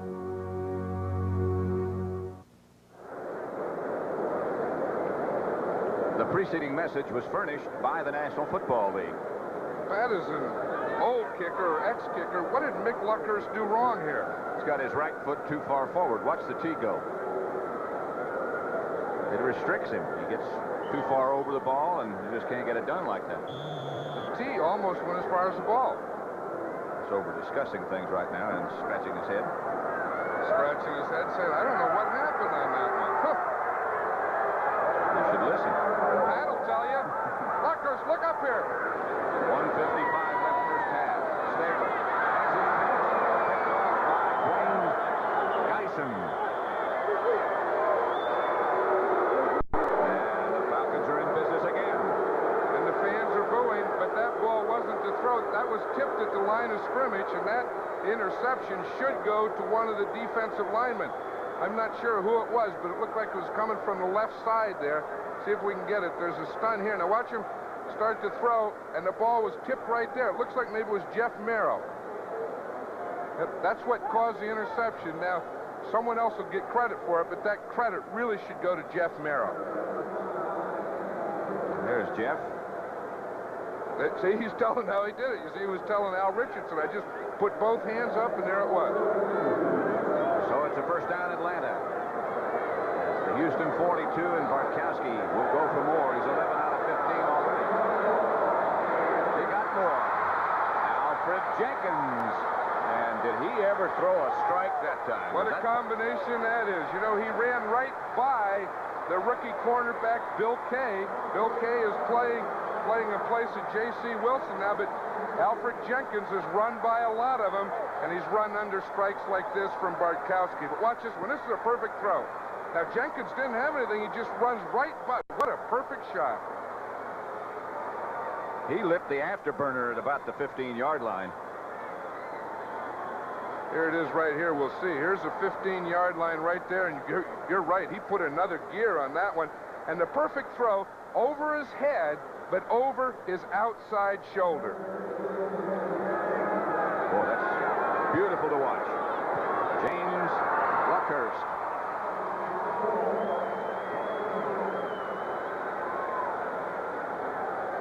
You know, not only the kickers have reactions after they make a kick, but the quarterbacks also will give you a reaction to it. Now, watch this. He steps up. He puts everything on it. Watch him. He's leading that thing. He's bouncing up a little. He sees it's a touchdown. Go on. Give us the thing here. Oop, that's it, huh? He said, that's the one I wanted. That's one of your better reactions. Kind of cool. A minute 40 left to play in the first half, and all of a sudden, it's 24-6. Next weekend, the Sunday should start for you with the NFL today, followed by New Orleans against St. Louis, Atlanta against Tampa Bay, another big game there. Check the local listings for that. Both of those teams still alive for the wild card consideration, and perhaps in Tampa Bay's case, an FC championship. Coming up at the half, Brent Musburger and Irv Cross from our studio back in New York will let you know what's happened today. Luckhurst. And again, he does the same thing. That's Adger Armstrong, who fielded it at about the 35. I don't know what's going wrong with Mick. I don't know. Is there any way that he could listen to you? Could we hook him up with a headset where he could listen to you, and you could tell him it's not the left foot you're kicking with, but it's the right foot that's up too far and in too close? I wonder if different color shoes has anything to do with it.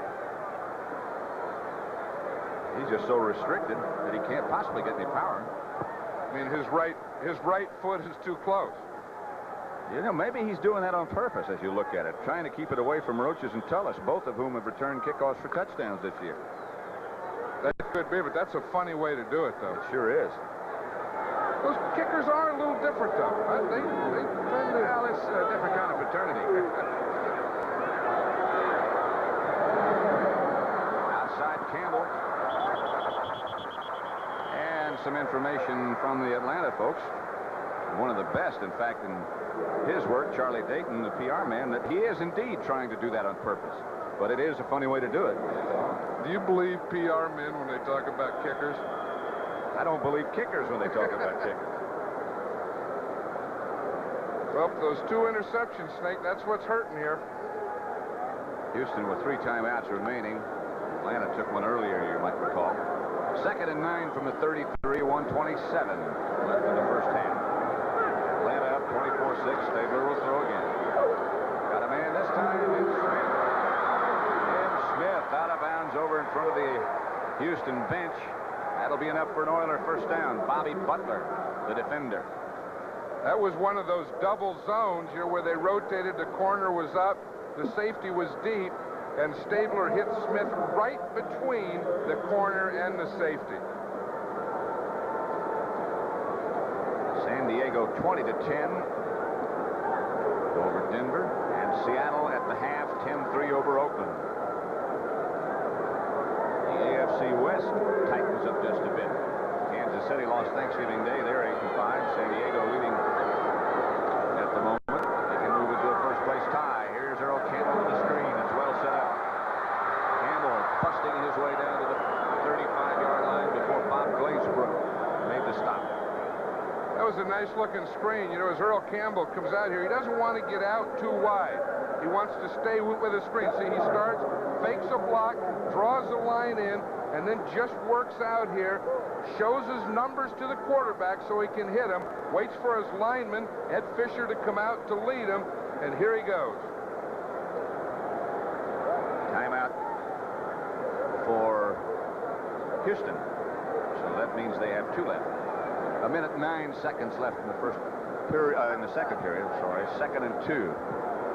Well, they need, if they're going to be in this ball game or stay in this ball game with this minute and 9 seconds, they have to come up with some type of score. Even a field goal. Even a field goal. That's what Earl's saying. Earl's just trying to get a rest. When you work as hard as he does, any little chance you get to take a breather, you take it. And get out of that helmet, which can get very hot. Even though there's no sun in here, this air conditioning can get hot. Sure can. It is, in fact. 2nd down and 3. Campbell lone setback. Falcons blitz. Penalty marker goes down. Stabler gets it out. To Holston, who makes the catch at the 26. Enough for another Oilers first down. The penalty flag was way downfield. Well, you know, when that penalty comes from way downfield, that's the one that's usually on someone that's either doing something to the tight end or the tight end. 12 men in the field defense. 12 men in the field defense. 5-yard penalty at first down. Or 12 men. Now, that's not a bad defense. That's the old 4-4-4. Not bad on offense either. Where was that guy a few weeks ago in Detroit? Yeah. That's a previous foul. The foul was refused. It's a first down. Gene Barth hasn't moved the chains. Coming up again at the half. Brendan Erb will tell you what's going on elsewhere in the NFL. Stabler has his team on the move at the 25-yard line. 1st and 10. I'm saying if he can do it against 12, it'll be a little easier against 11. Burrow had it. Jim Lockman, the linebacker, closest to him. Burrow had a chance. And there's no one that feels worse about that than Kenny Burrow. Again, all they're trying to do is pick up 5 or 10 yards. We see Burrow. He's the outside guy of the 2. He drives deep, comes underneath, tries to get underneath the linebackers. He does. He waits, and the ball just went right through his hands. Burrow goes out wide to the right with Holston this time. Holston will drop back off the line of scrimmage. And Stabler, facing a blitz again, throws the submarine ball down the middle, intended for Holston. He threw that one going backwards and underarm almost. It's like the old shortstop play. He had to do that because it was a safety blitz. The Atlanta Falcons brought 8 against them, and the Houston Oilers didn't block 2. They left 2 for Stabler. It's a timeout situation. 2 for each team. It'll be 3rd and 10 from the 25. I'm sure that, you know, he has plenty of time left with 52 seconds. He has his 2 timeouts. He'll be thinking in terms of getting a first down, not getting into the end zone here.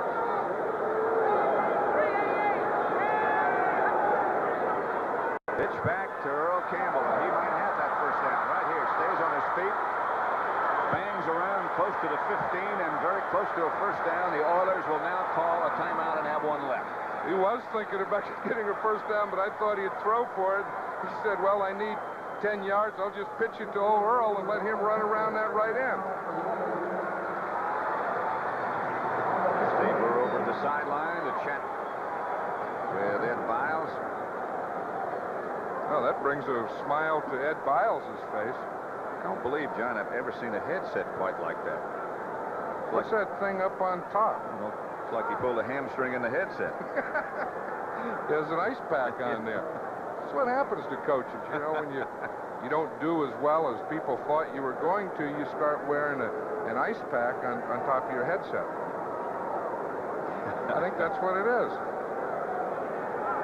Well, there's got to be a reason. I'd like to hear the reason. 24-6, 45 seconds left to play in the first half. Falcons on top. The other thing, it makes you overweighted to the left. You tend to lean like this. That's why he's got his hair parted on that side. I've seen Stabler do this in the last 2 minutes of a half, in the last 2 minutes of the game, drive a team down. He's a master at it. Holston and Burrow split wide to the left this time. Smith over on the right. Pass almost picked off by Earl Jones, who jumped in front of Holston at the last second. That ball looked like it just died on him at the end. You know, he really didn't get that step and get the zip in it. See if we can see it here again to Mike Holston. Burrow starts from the outside. He runs in. Holston starts inside, runs out right at the top of the picture, and see the ball was just thrown short. He just didn't get enough on it. Earl Jones had good position.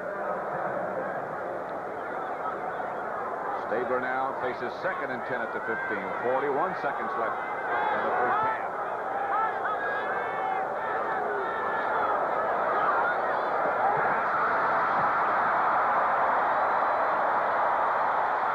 Big Dave Casper.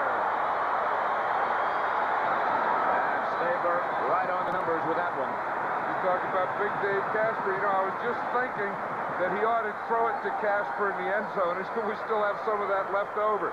Casper's on the right-hand side. He takes an outside release. He pushes them. Now he's going to come back in on an in, right in there, and you screen. You talk about guys that are strong. That man is strong. You see him bounce off after he caught it? John, is it true he can't straighten his arms out? No, he can't straighten his arms. His arms are in a bent position all the time. He can't extend and straighten his arms. Frisch. Nielsen holding, and Frisch gets this one high enough to get it over everybody. There is Dave.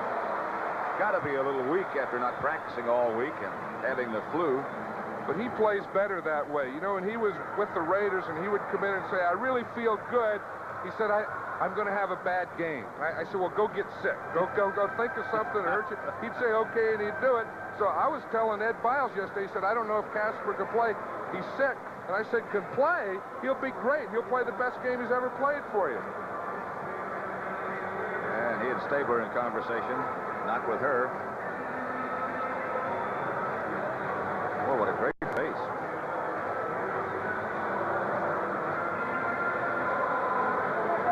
Okay, let's get back to football, guys. We got something going here, 24-13, and the Oilers needed that one to get back in this game. It's 24-13 now.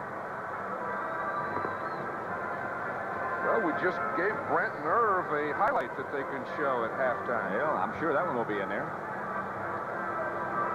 That'll come up about a half a minute from now. 36 seconds to be exact on the scoreboard clock. The Atlanta Falcons leading 24-13.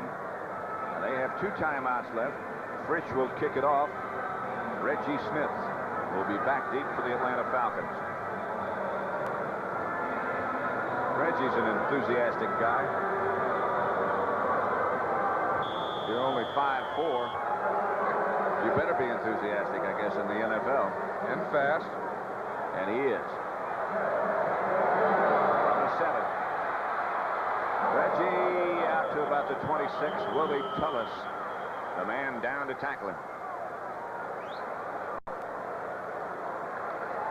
It'll be interesting to see here, Pat, if the Falcons just try and run the clock out and go in satisfied with a 24-13 lead at halftime, or if they try and get a drive going. The way they can throw it, and with 2 timeouts left, I'd be surprised if Lehman Bennett and Steve Bartkowski didn't try for some more. I don't think they've stopped that Bartkowski to Jenkins combination yet.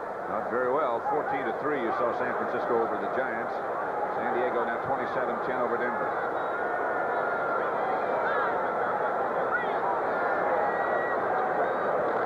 They're going to run it out. Andrews off to the left side, stopped by Jesse Baker. Clock runs now, and that will probably be the last play of the first half. I think I'd take one shot, air it out to Alfred Jenkins or Alfred Jackson or Wallace Francis or Junior Miller or someone. A lot of options they have. And they've had success with it. They're going to let it run out.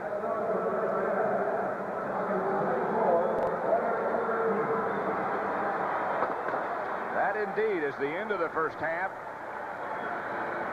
Atlanta Falcons trying to stay alive and in contention for at least a wild card spot.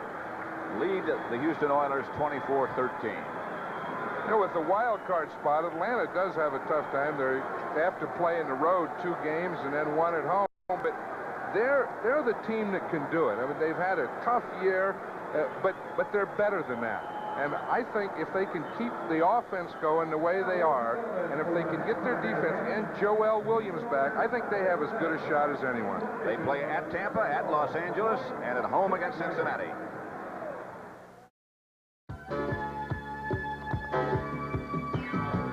All right, we want to welcome back the other group watching the Atlanta-Houston game right now. We're going to pick up our scores here in New York. The St. Louis Cardinals again over the New England Patriots, 27-20. So the Cardinals, with a split personality, finally win big on the road. Tampa Bay over New Orleans, 31-14. The Buccaneers have had all kinds of trouble on carpet on the road, but not today, even though Archie Manning DeHardy had the Saints ahead. Then it was Doug Williams on the comeback after George Rogers got this score for the Saints.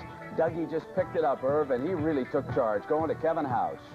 Nice catch. Watch this. Great concentration. Right at his ankles. Might have been a two-hopper, huh? Here's Doug now. 2 yards, scrambling on in, and Tampa Bay led it by 3, 17-14. And after that, Doug Williams off a play fake went to Gordon Jones, 4-yard touchdown, and the Buccaneers now are tied for first with Minnesota and Detroit in the NFC Central. Cincinnati and Cleveland. And the final in that game was 41-21. Another big, big day by quarterback Kenny Anderson. 26 of 32 and 4 touchdowns. And Pete Johnson just keeps running them up, doesn't he? Now, here's one of them. Anderson going to Chris Collinsworth. 39-yard score here for the Bengals. And Forrest Gregg has got this team moving for the playoffs. Here's the combination again. Anderson to the rookie Collinsworth. This one a 7-yarder. It was 21-0, and finally Brian Sipe got something going. One way to get back in the game quickly with Cleveland, of course, is to come back through the air. Gets Ricky Feature there for a 30-yard touchdown. And then it was big Pete Johnson again. 15 touchdowns on the season, and Cincinnati wins big 41-21. Los Angeles shut out by Pittsburgh 24-0. Franco Harris was the big star in that game.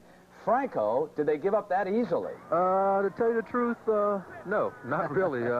They're pretty tough, and they were hitting pretty good out there. They're a tough physical team, and even though we had some big plays, they were tough, and they're very physical. And then it was Franco Harris for a touchdown early. And, Franco, I want you to tell us about this 51-yard run. We ran the play the time before that, and I really got stuck. I mean, they really hit me good on that play. And they call it again, and in my mind I was saying, oh, no. But as it turned out, we just caught them in the right defense, and the hole was there, and it was just clear sailing from there. Big loss for the Rams. Watch Hayden pull out. 8-yard pass. Jack Ham on the interception. Ham runs it back inside the 5, but Hayden is injured trying to make the tackle. You'll see the action right here. Hayden is coming over. Banaszak on the block. Hayden leaves the game, does not return. And then Terry Bradshaw, pick it up and tell us about your TD. It was a smash with the inside guy on a bow out and the outside guy coming in. And what they did, they blitzed the safety. And I blitz control the slot when they come with the safety blitz. And just a good catch by Swan. That wasn't a pick. If it had been a pick, we'd have been in a little tighter. Of course, we don't pick. That's illegal. Don't count that old guy out. Those Steelers are rolling again. 24-0 on a shutout. Now, San Francisco leading the Giants 14-3. If the 49ers win it, they're going to wrap up the NFC West. Elsewhere, San Diego over Denver right now, 27-10. Chuck Muncie has scored 4 touchdowns in that game, all of them on runs. He now has 18 rushing touchdowns for the season. Seattle over Oakland. Oh, how far the Super Bowl champs have fallen now. It is 10-3 in the third quarter of that game. And Atlanta in a wild one down there. They lead Houston 24-3. Steve Bartkowski limbered up and threw a couple of 43-yard bombs. Now, for those of you who joined us late, let me quickly recap 3 scores that you might have missed. Green Bay over Minnesota, 35-23, knocks the Vikes out of sole possession of first in the NFC Central. Buffalo over Washington, 21-14, so the Bills continue to stalk now the Jets and Miami in the AFC East, and the Jets shut out the Colts 25-0, and technically now they are in first place in the AFC East. And the NFL Today continues on CBS after these messages from your local stations.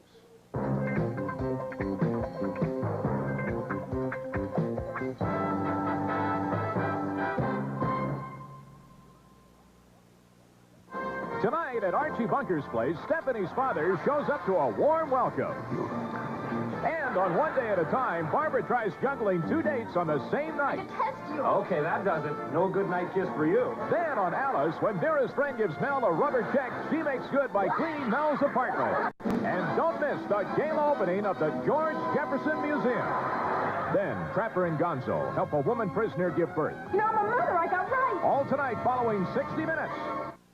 This is CBS.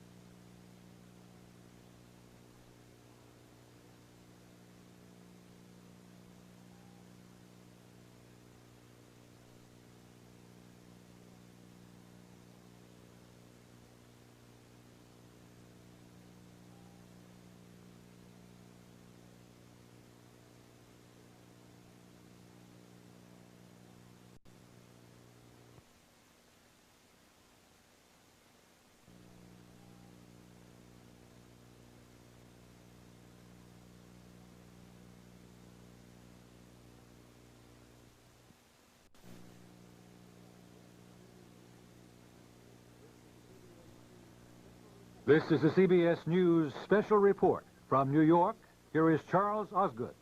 Good afternoon. There are several major news developments today. First, Richard Allen, President Reagan's national security advisor, announced that he's taking an administrative leave pending the investigation of his taking of money from a Japanese magazine. Bob Shackney has the latest in the Allen affair.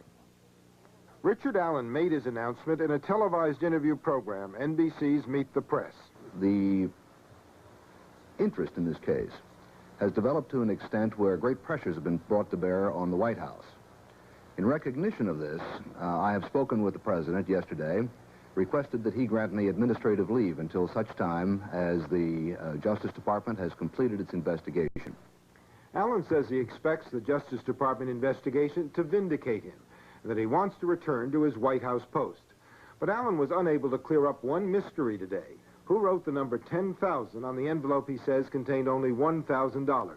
When he got the envelope back in January, Allen says there was no writing on it at all. Robert Shackney, CBS News, Washington. In a crowded street in downtown Damascus, Syria, a booby-trapped car exploded today with devastating effect. 64 people killed, another 135 injured. The Syrian government blames it on a radical group called the Muslim Brotherhood. Off Catalina Island, California, actress Natalie Wood has died in what appears to be an accidental drowning. She was 43 years old. David Dow has the story. Searchers at Catalina Island found the body of Natalie Wood floating just offshore this morning, an apparent drowning victim. She had sailed to the island with her husband, actor Robert Wagner, aboard the couple's yacht. Authorities said the actress apparently tried to return to the yacht last night, alone, in an inflatable motor launch. What happened isn't known. The boat was found afloat near the body. Today, Ms. Wood's distraught husband returned to their Beverly Hills home to receive a constant stream of mourners. The couple had been popular fixtures in Hollywood, grand marshals in the 1979 Christmas parade. As an actress, Ms. Wood rose to prominence with Miracle on 34th Street, and through the years had been nominated for 3 Academy Awards. David Dow, CBS News, Hollywood. I'm Charles Osgood, CBS News. We'll have more on these and other developments later on the CBS Sunday Night News. This has been a CBS News special report.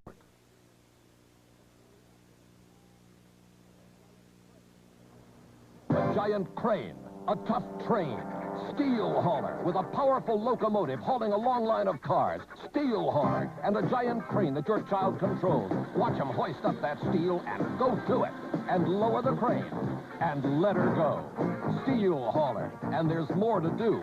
Swing that boom. Unload those heavy barrels. Now get a $5 refund direct from Tyco when you buy the steel hauler set. See TV Guide and People for details. At JCPenney Auto Centers, we won't steer you wrong. We will steer you to the amazing JCPenney Mileage Maker XP All-Season Steel-Belted Radial for great traction in any road conditions. And right now, save $40 to $100 on a set of 4. The Mileage Maker XP with the unique interlock block tread. Season in, season out. The only tire you need. Only at JCPenney. JCPenney Auto Centers. We won't steer you wrong. When your financial plan helps you keep up so inflation won't get you down. You really believe in those IDS ideas. When her hard work earns a degree, but your investments help pay for it. You really believe in those IDS ideas. Good money ideas from your IDS representative.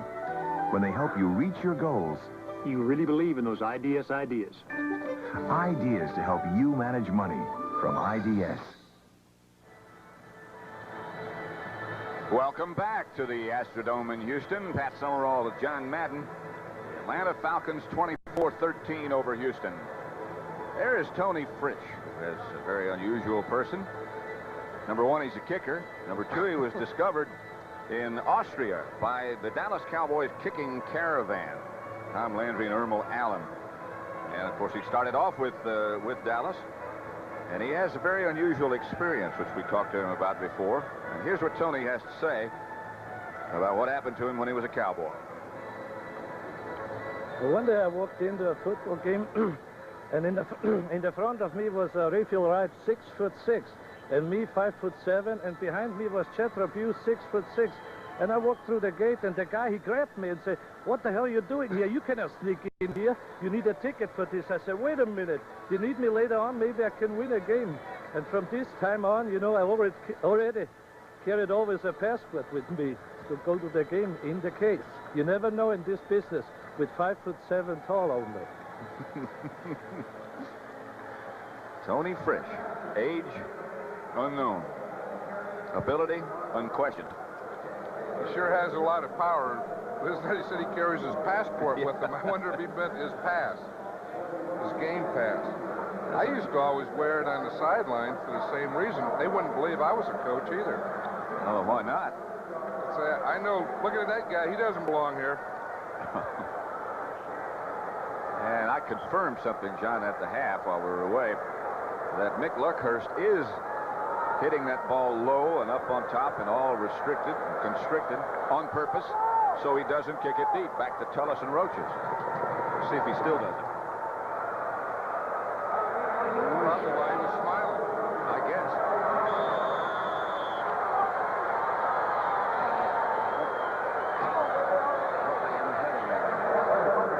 Yes, he does it again. That's Tim Wilson, who returns the kick. Lyman White was down to hit him first. Falcons thought they might have had a shot at that one.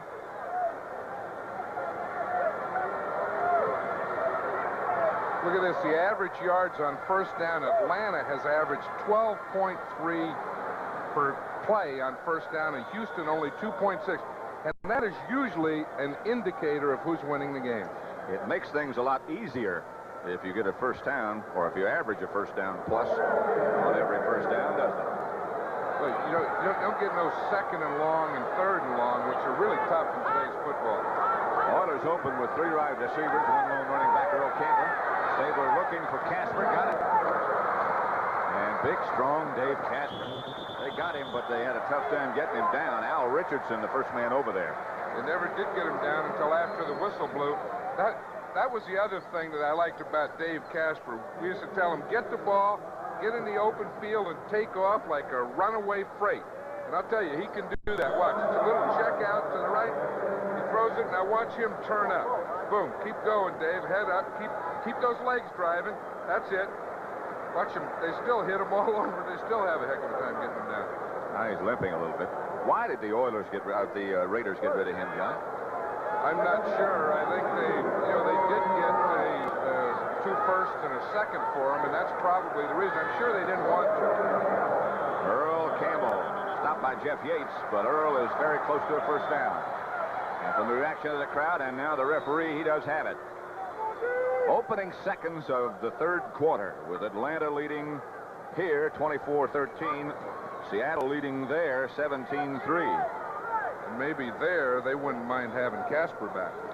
I would think anybody would like to have a man of that desire and ability.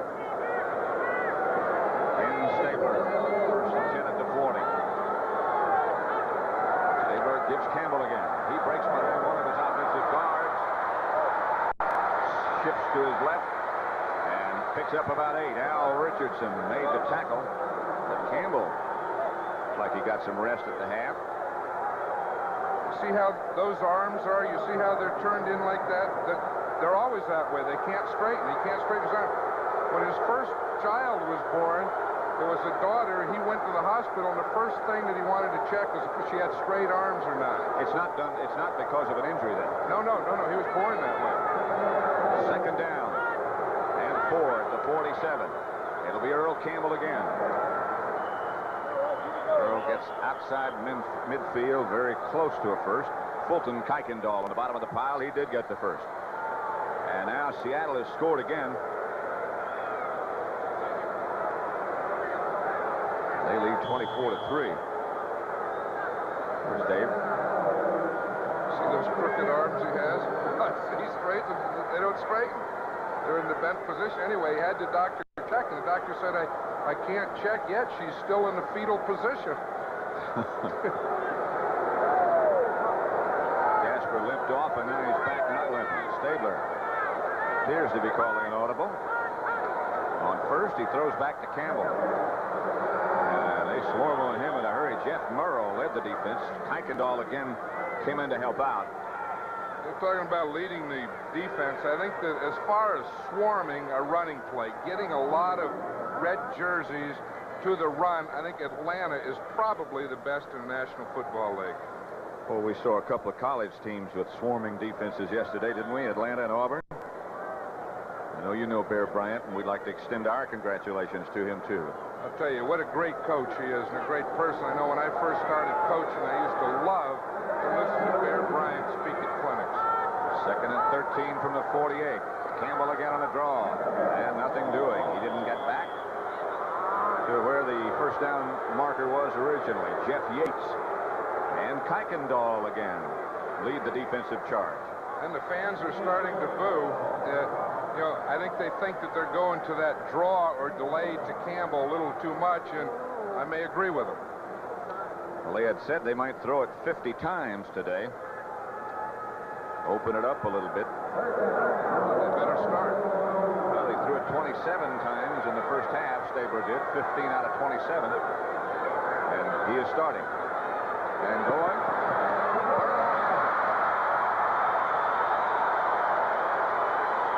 Johnson, the defender. Pass was now called incomplete as Burrow came down out of bounds. He must have been, because Kenny Johnson really had great coverage on him. The ball was a little short. Let's watch it. Burrow, number 00, is the outside man there. Kenny Johnson is running step for step with him. Now watch, Johnson is watching Burrow. Burrow's watching the ball. Johnson looks up. Burrow comes back underneath, but watch that left foot hit out of bounds. Scott Warner back deep now as Parsley will punt. Hangs it high. Good kick from that part of the field. Warner coming over to catch it. And handles at the 20 and handles it well, and that's why he's there. Very rarely does he ever drop it. So Atlanta will take over with their first offensive effort of the second half. They lead Houston 24-13 in the third. They'll have the ball at their own 21. You're looking at a remarkable new V8 power system for 1982, and only Cadillac has it. HT 4100 with digital fuel injection, 4-speed automatic overdrive, and V8 smoothness. The new HT 4100 is standard on Fleetwood Bromes and DeVilles, the front-wheel drive Eldorado, and the top-of-our-line Seville. Whichever model you choose.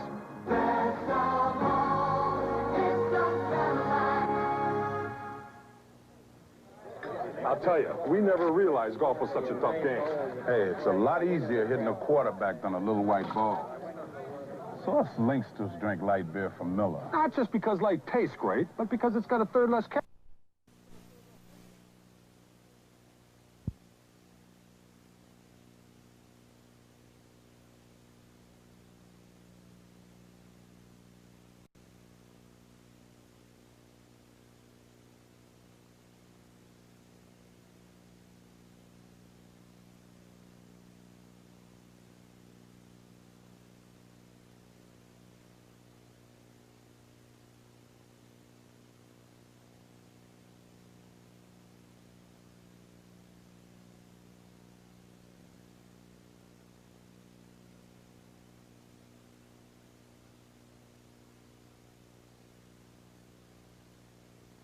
feeling under par on the two of us right after Private Benjamin. At the Astrodome in Houston, Pat Summerall with the man who won Super Bowl 11 as the coach of the Oakland Raiders, John Madden. Here's William Andrews, one of John's favorite players. He is. I really enjoy watching him play, and I enjoy talking to him. And he's a type of player that this is all about. Someone who plays football, and he loves it. He really enjoys playing. He has a lot of spirit and life in him. And I'll tell you, that guy we're seeing there, 78, Mike Kent, he does a great job of blocking. I couldn't get 78 out. 2nd and 6 at the 25. Junior Miller goes in motion, and now it's Lynn Kane in motion. Just briefly. Kennard, first man to make contact. Was it Kane or Andrews? It was Andrews, wasn't it? It was Kane, the ball carrier, and Andrews, the blocker. Excuse me. I'm just going to say 31 and 21 sometimes look alike. Not an excuse. We were talking about the swarming of the Atlanta defense, but this Houston defense also swarmed. 3 wide receivers. 4 down linemen for Houston. Bartkowski has Miller, and Miller with a lot of room. Junior Miller puts it in Houston territory. You talk about a tight end that runs like a runaway freight train. Watch Junior Miller here. He runs it in. We see it right in the middle of the screen. Catches a ball. Geez, that was a great catch and concentration. Watch him turn upfield. There is someone that isn't much fun to tackle, and Mike Reinfeld took the low angle, which was smart. Now watch the blocking here by Mike Kemp, the left tackle, 78. It's a stunt. He gets that hand up there. Watch how those shoulders are square, feet and knees are bent, always behind, and just turns that defender right inside. That's what makes completions possible. 1st and 10 at the 48. Here's another completion. Alfred Jenkins has about 9, stretching out as far as he can stretch that body. Bill Kay, the tackler, stretched out of his shoes. Say that. How come people always wear bigger size socks than they do shoes? You have a size 9 shoe and you wear 11 socks. I think it has something to do with the metric system. 2nd and 3, they say, at the 41. So they give him 7. Wide left is Wallace Francis.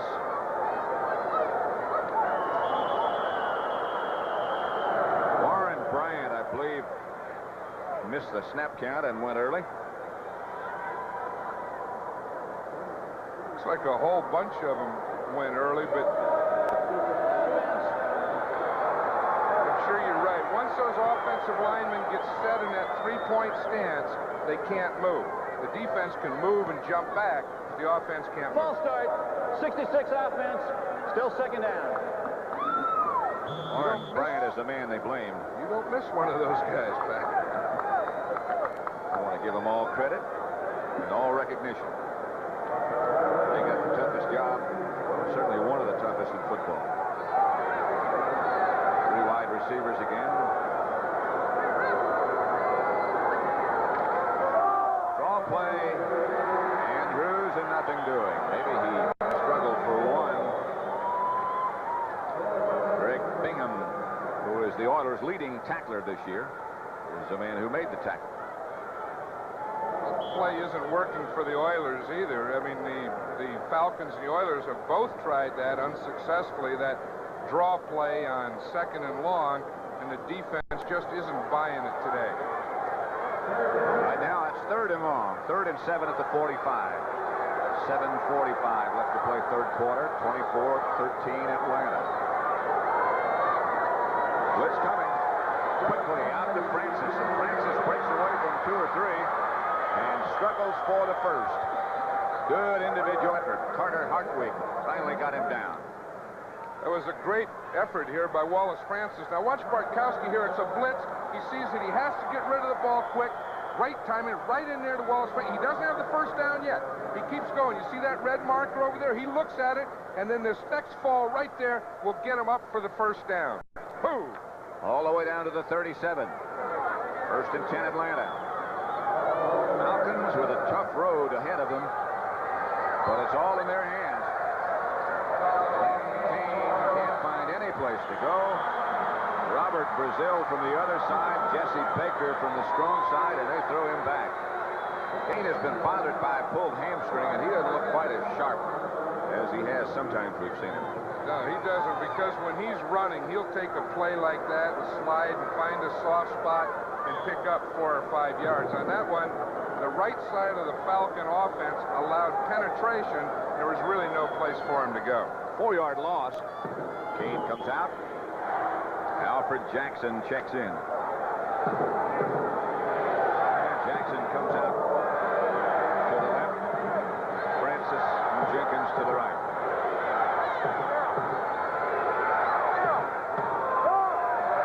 Handoff, William Andrews.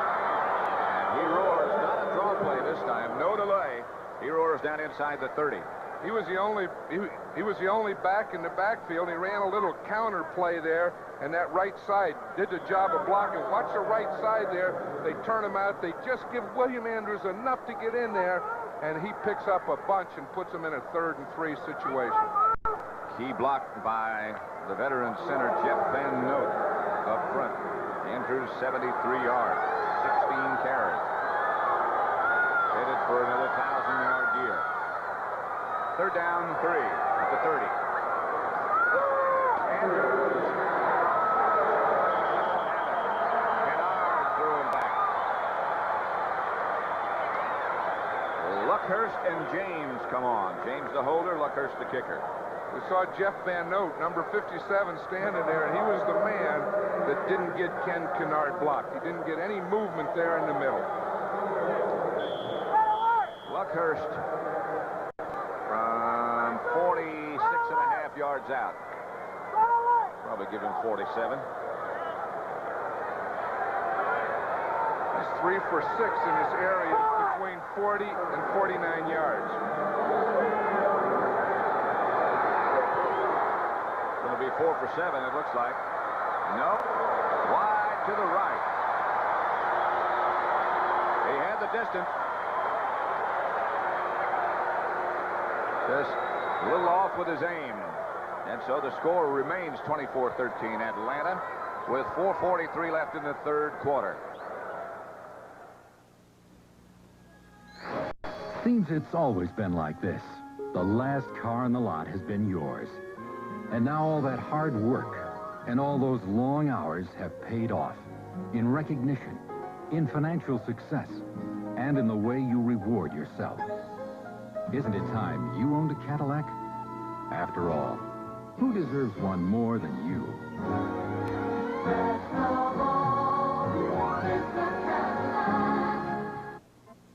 Radio Shack makes Christmas dreams come true. Perfect for your little fireman or policeman.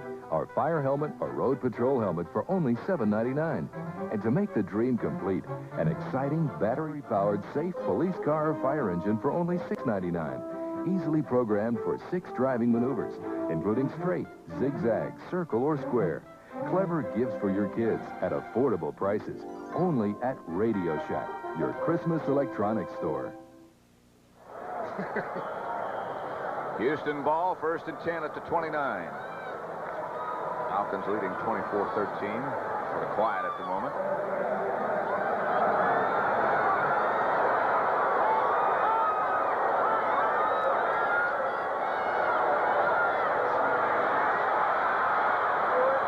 Had to throw it away.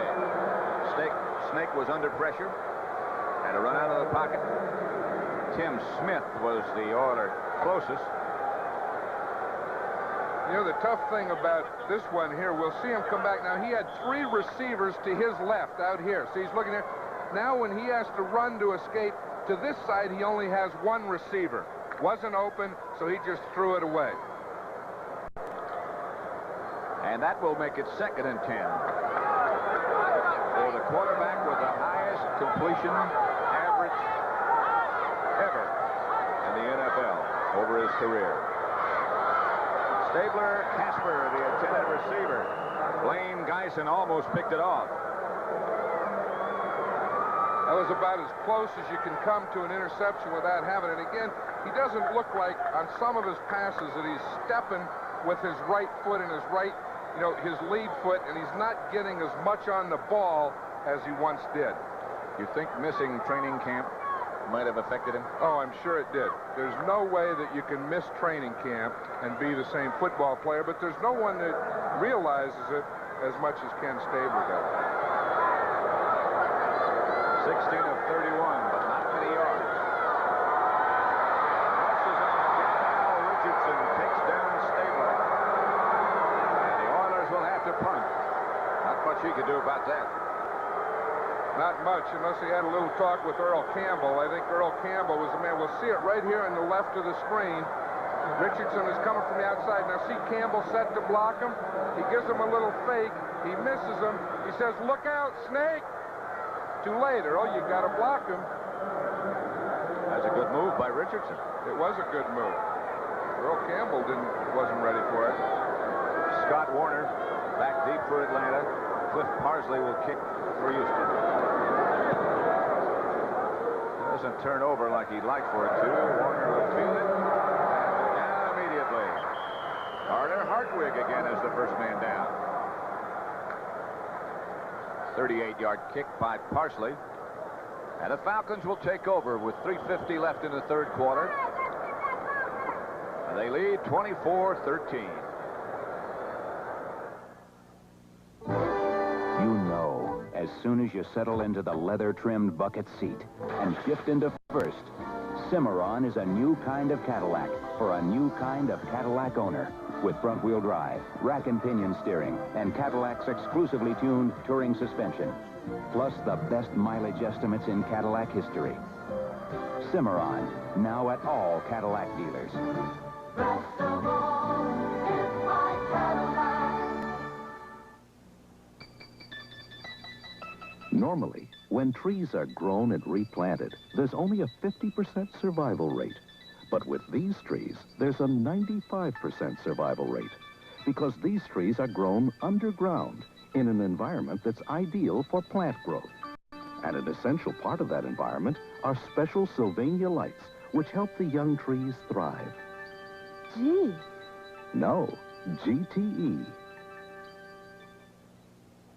A stolen sports car, a beautiful co-ed, and some hired thugs give private investigators Rick and AJ all the trouble they can handle on Simon & Simon, Tuesday. Wow.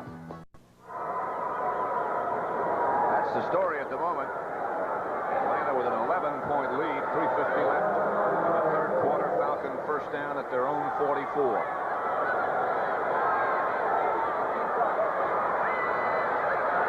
Blitz, well-timed. Bartkowski gets out of Lynn Kane.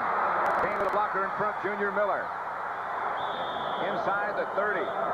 Mike Reinfeldt made the tackle. Bartkowski gets rid of the ball against the blitz about as quickly as anybody. And successfully. And that's very important, and this is how he's matured.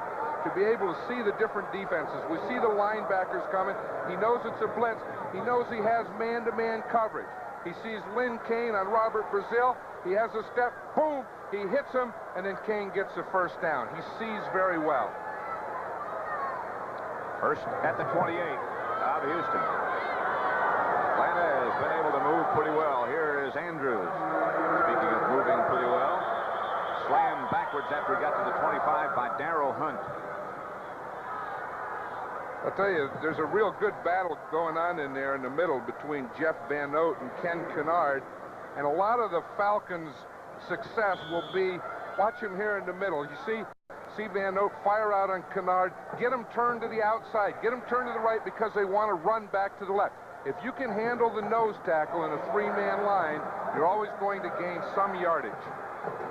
Kennard goes out now for a little rest.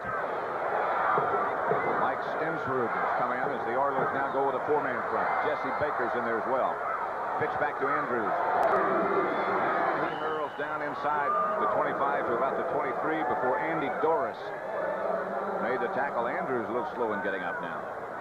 You know, we've seen a lot of great backs. Look at this score. Oakland must have gotten a safety there. 24-5, third quarter. But they all have that same move that we just saw William Andrews make. Walter Payton has it. Tony Dorsett has it. Wilbert Montgomery has it. Otis Anderson has it, where they take that long step to the side and then the next step up the field. Got to have good knees to be able to do that. Third down. Bartkowski, I think, will have to throw it.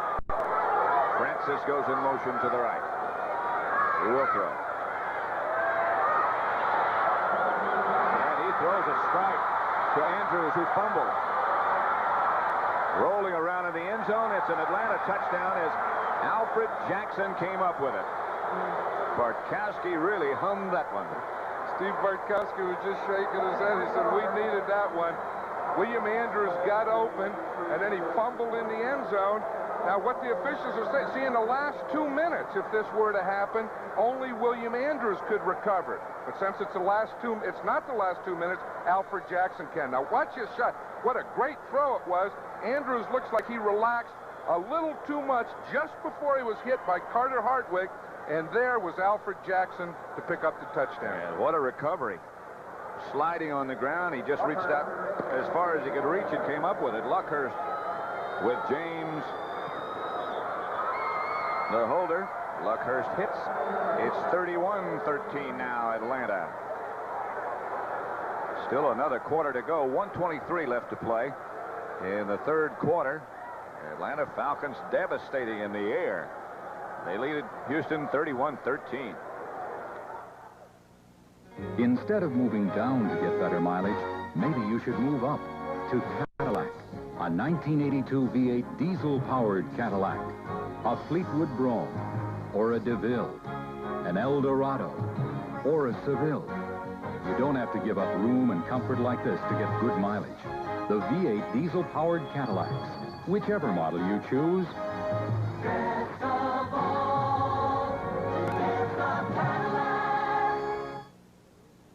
Posing for Olympus, professional model Cheryl Teagues.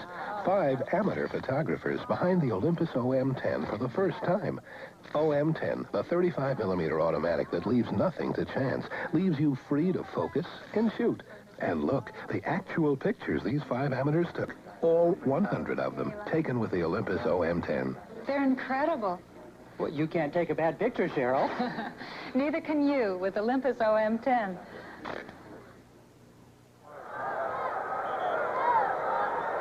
(31-13) Atlanta. They got 31 on Monday. They've got 31 today. 62 points in a week. Again, Luckhurst doesn't go too deep. This is Willie Tullis, however. Tullis dragged down at the 30 by Tony Dakin. The Atlanta scoring drive, quickly done. 56 yards in 4 plays. 2 minutes, 27 seconds. Don't forget, on CBS Sports Saturday next weekend, the WBA Lightweight Championship. Claude Noel against Arturo Frias from Las Vegas. Frias' record, by the way, according to Ring Magazine, is 22-1. That'll be next week on Sports Saturday. Tim Wilson and Earl Campbell, the 2 setbacks. Stabler outside Burrow. Holston. They look alike.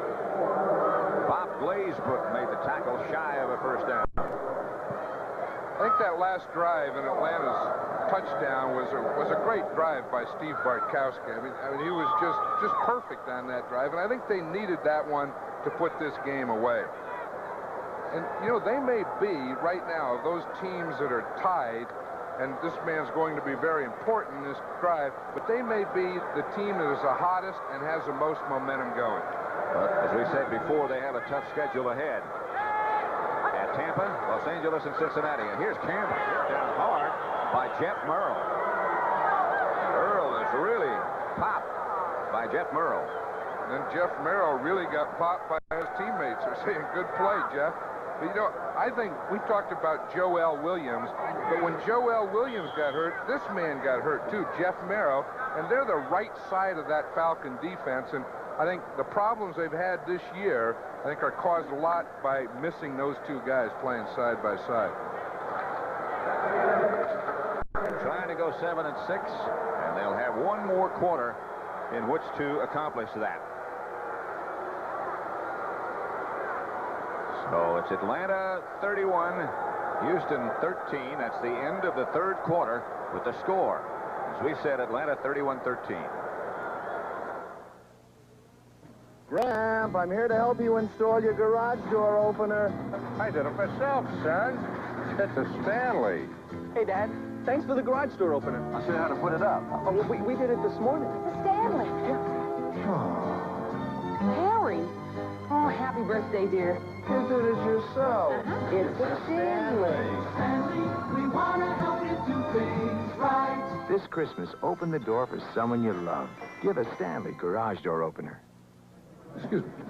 I'm not the same crazy coach who used to storm around the sidelines yelling at the officials.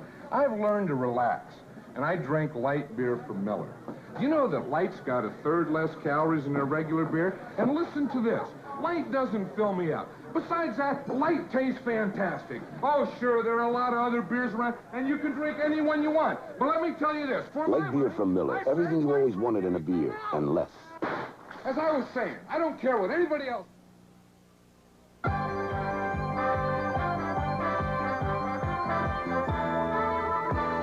CBS Sports coverage of the National Football League is sponsored by Ford and your Ford dealer, who invite you to test drive the 1982 Ford cars and trucks. Atari.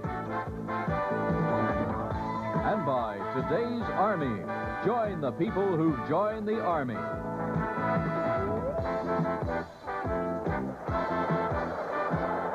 At the Astrodome in Houston. Atlanta 31, Houston 13. One more quarter to play. Houston has the football, 3rd and 5 at their own 35.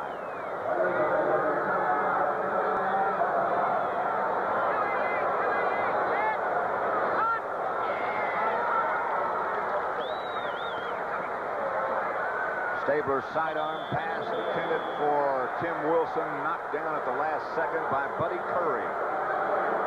Gets his teammates congratulations.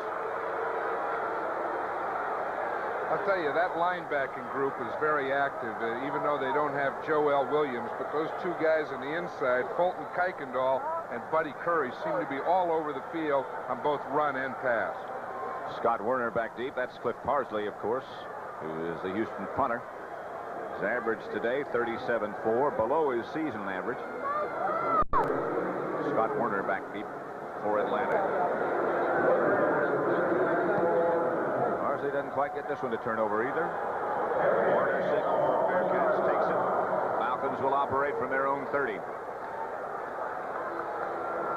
We'll be back with more of the Houston-Atlanta game after we hear this word from your local station.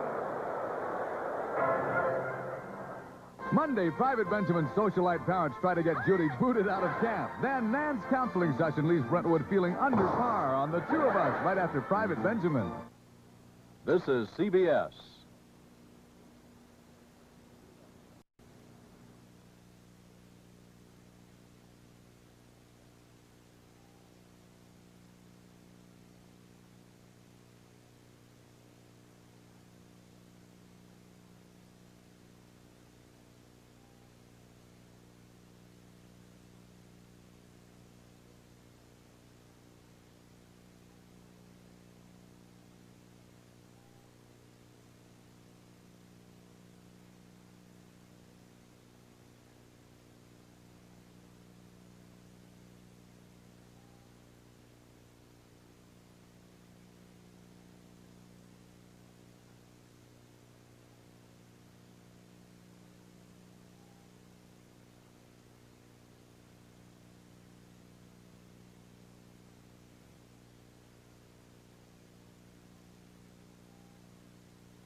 First and 10 from the 30 for Atlanta.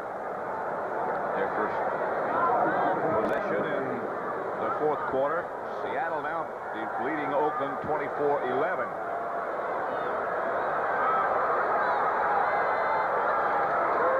It's Andrews. Andrews barrels out for about 5, stopped by Darrell Hunt. Andrews should be getting to the point where he can challenge 100 yards on the day. Well, he had 76 going into that play. But look at this first down thing. This really tells a story. Atlanta has averaged over 10 yards per play on first down. Houston only 2.4, and that's where Houston's having their trouble, those long yardage situations. Maybe Gifford Nielsen's getting ready to come in. Andrews got 5, so he's now got 81 for the day. Bartkowski across the middle of Kane. He'll have a first down. Bartkowski's had a phenomenal day. Greg Bingham tackles Lynn Kane. Bartkowski's got the size. He now has the confidence. He's always had the ability, and he can get it done. He looks as good today as I've ever seen him. He's doing it all. He's throwing against the blitz. He's hitting his backs. He's hitting his tight end. He's throwing deep to his wide receivers. He's doing everything today that a great quarterback does. He has completed 10 in a row. That's how well he's doing. He had a hot hand on Monday night, too. He gives to Andrews. And Williams doesn't get knocked back very much, does he? Darrell Hunt made a stop. And I'll tell you, this is a type of situation where guys like William Andrews will gain a lot of yards. I'm sure he'll go over 100 yards today because they're wearing the Houston Oilers defense down. The defense is starting to get a little tired. They're a half a step slow. And when you get a half a step slow on a guy like this, he's going to get a lot of yards on you. Francis out to the left. Jenkins to the right. Second and 6. They got back. Here's Kane this time. And Kane lowers his shoulder and nudges it out to midfield. It'll be a third down, about 2 for Atlanta. What a combination of running backs these guys are. You know, they're really unselfish people. They both run well. They both block well for each other. They both catch the pass. When they do catch a pass, they can still run with it. That's a great combination. Can't key on either one of them, that's for sure. No, and then you add Junior Miller as the tight end, and you add Alfred Jenkins and Wallace Francis and Alfred Jackson. They really have a lot of weapons on offense. And they have a man who can get it to those people. Bartkowski back to Kane. Kane has the first down and more. Cuts back to about the 43. Art Stringer, number 56 for Houston, made the tackle. Pat Howell, the offensive left guard, got the good block in front. The other good block was done by James Mayberry, who was in there on that play for William Andrews. Andrews is back now. They were operating with their 2 tight end offense.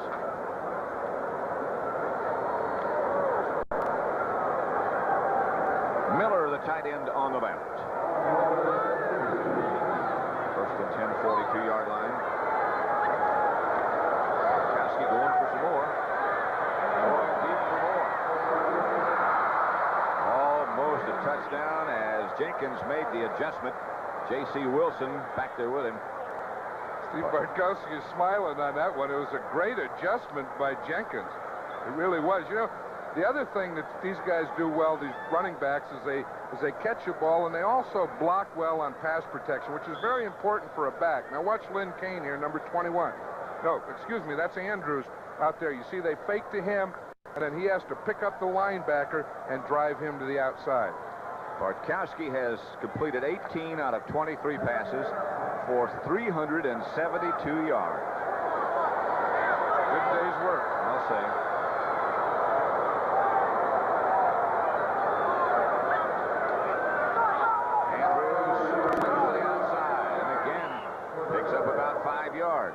Just by lowering his shoulder and turning squarely upfield. Brazil made the stop.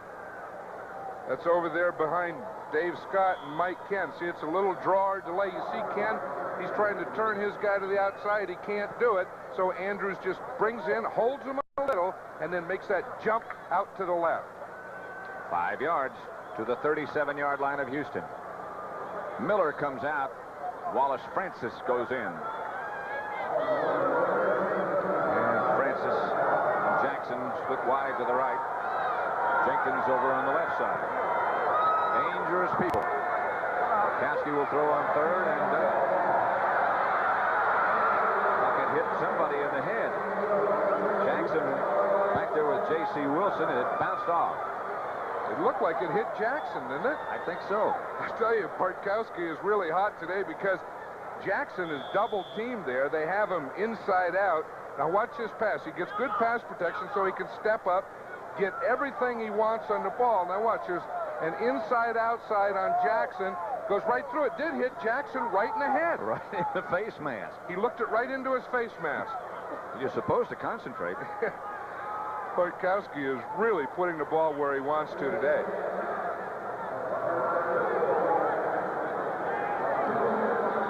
Luckhurst will not get this one there.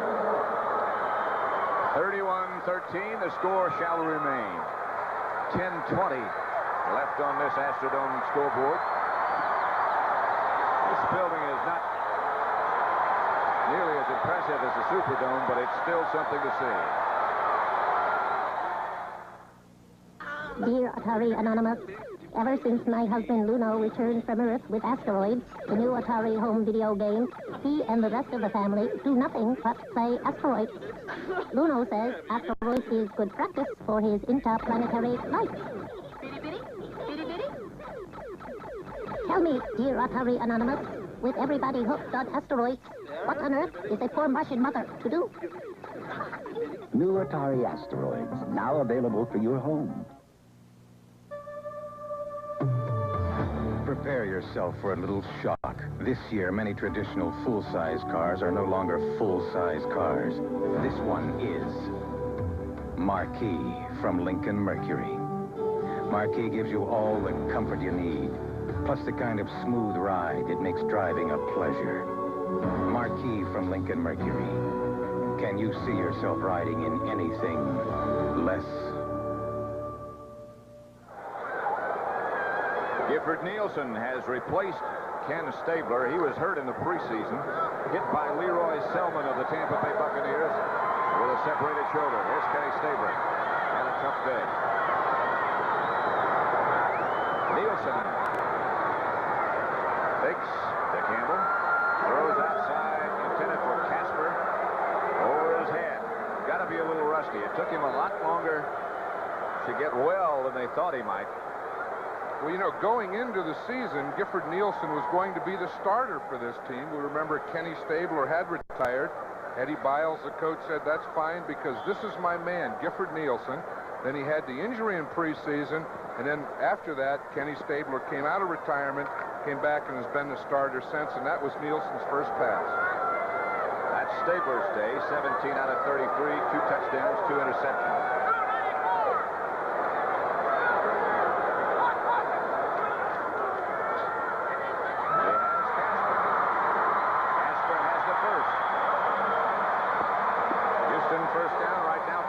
Let's go to Brent Musburger in New York.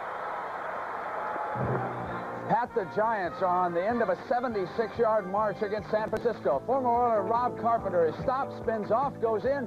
Pat, our Giants are back in it. Back to you now in Houston. All right, Brent.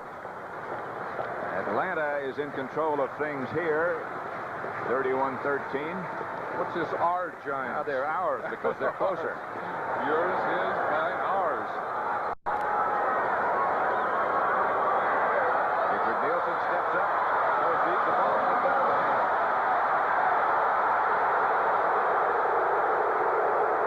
Pridemore was back there with Kenny Johnson. The ball slipped out of Nielsen's hand. It did, and it looked like at the end that Ken Burrow got tripped up at the end. Let's see if we can see the start of the pass. We're watching Kenny Burrow here. He's running a post pattern. He has a step there on Johnson, right between Pridemore. The ball is over his head and to the outside, and right there, Pridemore trips up Kenny Burrow. He really had no chance to make the catch. And there was no flag. So it's second down, 10 to the Oilers at their own 49. They need some points, and they need them rather quickly. Nielsen back to throw. Good protection this time. Throws outside. Holston has it. First down. Bobby Butler on the coverage for the Falcons, their first-round draft choice. You know, this is a very important test for Gifford Nielsen. Eddie Biles was saying yesterday that he has to get him in the game and let him play to see how he can play. He said he's a great quarterback with the other things. He knows how to study. He's a good leader. He's this and he's that. But he said, I got to see him play. I don't know if he can play yet. On first down from the 36-yard line of Atlanta, Gifford Nielsen.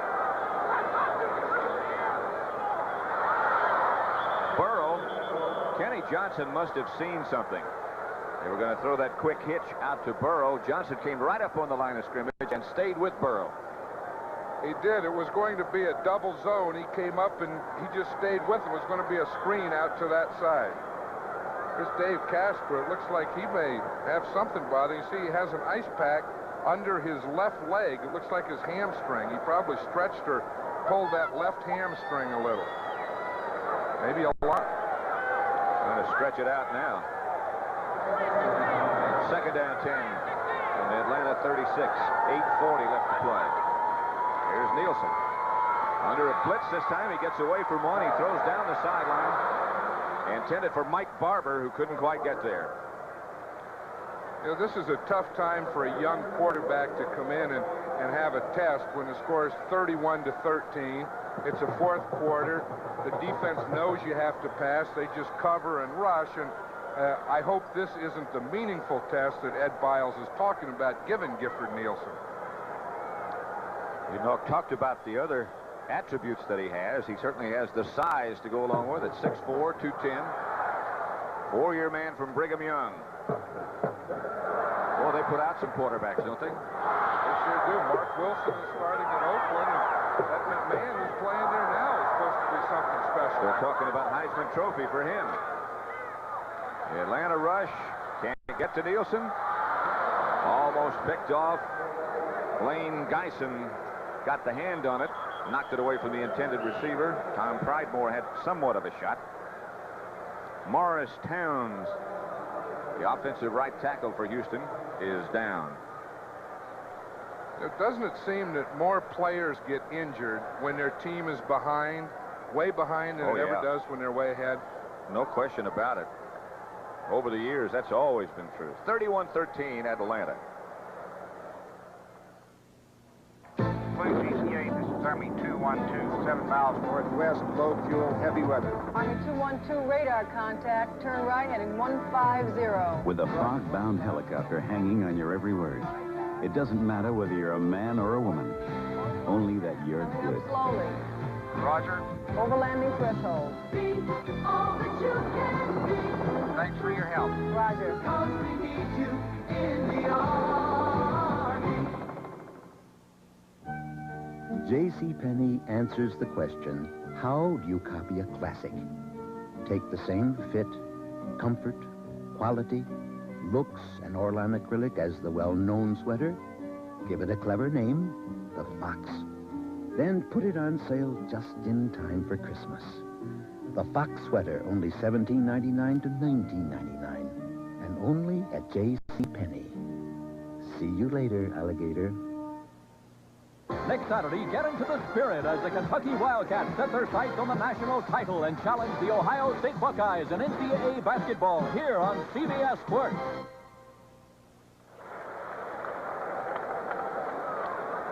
That's Dave Casper over behind the Houston bench. By the way, if you missed that score a minute ago, 14-10 49ers over the Giants with just about 10 minutes left to play. Of course, game that's of great interest to the Atlanta fans as well. They're one of the teams that are tied with the Falcons for a possibility at that fifth wild card position.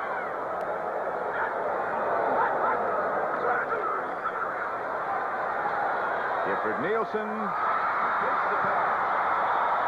He hits Mike Holston, and that'll be enough for a first down. Bob Blazebrook made the tackle. It wasn't very pretty, but it got the job done. It wasn't very pretty, and how Kenny Johnson missed that, I don't know. We'll see it again, though, but he was right there. Now watch him. He's the right corner on that side. We see Holston come down. Now watch Johnson. He sees the ball in the air. He comes flying in there for the interception. I got it. He missed it with his right hand, and Holston caught it. As close as you can get. Just about. Holston out to the right side this time. On first down, a handoff by Nielsen is to Earl Campbell. Get in, he fumbled. Touchdown. He broke the play. They call it a touchdown.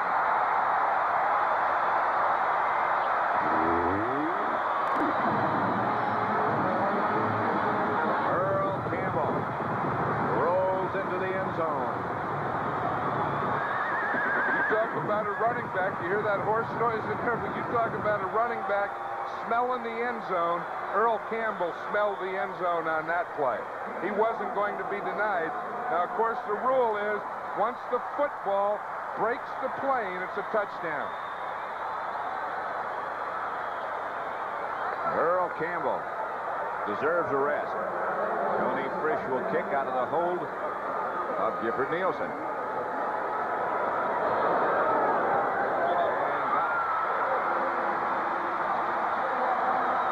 Let's look at Earl Campbell's run. We see him here from the I formation. This is the formation that he runs the best from. Starts to the right, he cuts back, and now he sees that end zone. He makes a little move there. He's not going to be denied. Now the ball right there has to cross the plane. We'll see it here. Let's see if it does. Once it breaks the plane, it's a touchdown. Ken Johnson is the man who hits him right at the goal line.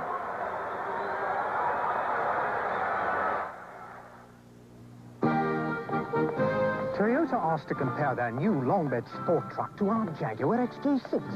And we laughed. Granted, the Toyota truck is well appointed. I say, 4-speed automatic overdrive. Handles most nimbly. Still, we laughed. Until Toyota told us we both had to carry a piano. Oh, what a feeling. Feels like a car, works like a truck. Toyota. Brother Don, if we had another 200 pounds of wax, how many more candles? 13,003 annually. And if we cleared another acre for our grapevines, how much more wine do you think? 633 bottles. A simply amazing machine. It's the Xerox personal computer. How much did it cost? Another miracle. The Xerox 820 personal computer.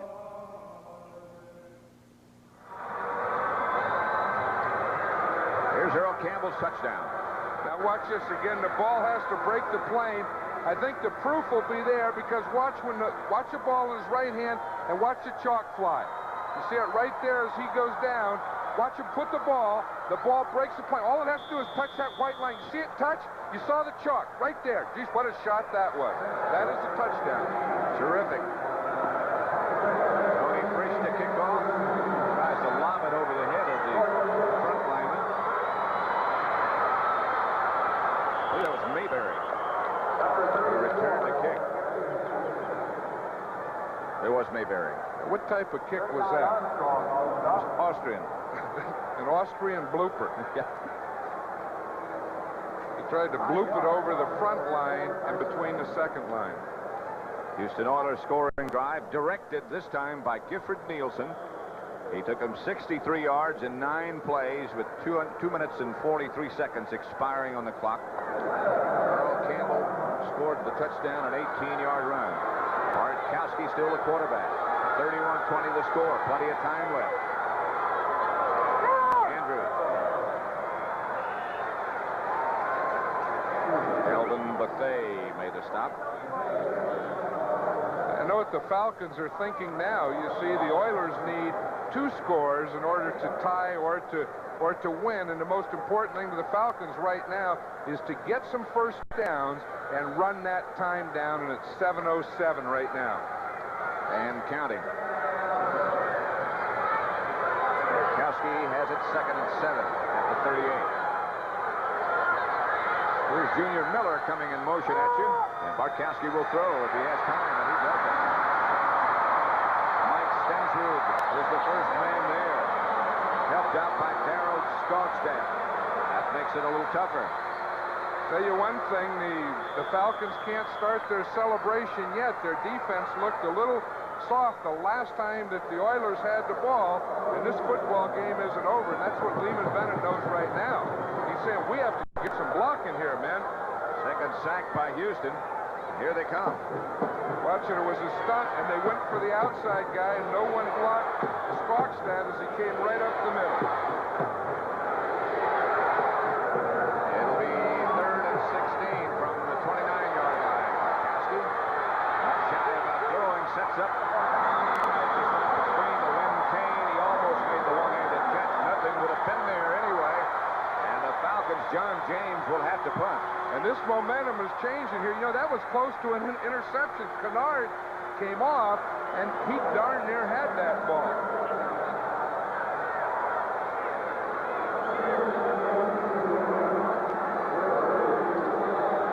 Carl Roaches back deep for Houston, and he can really fly.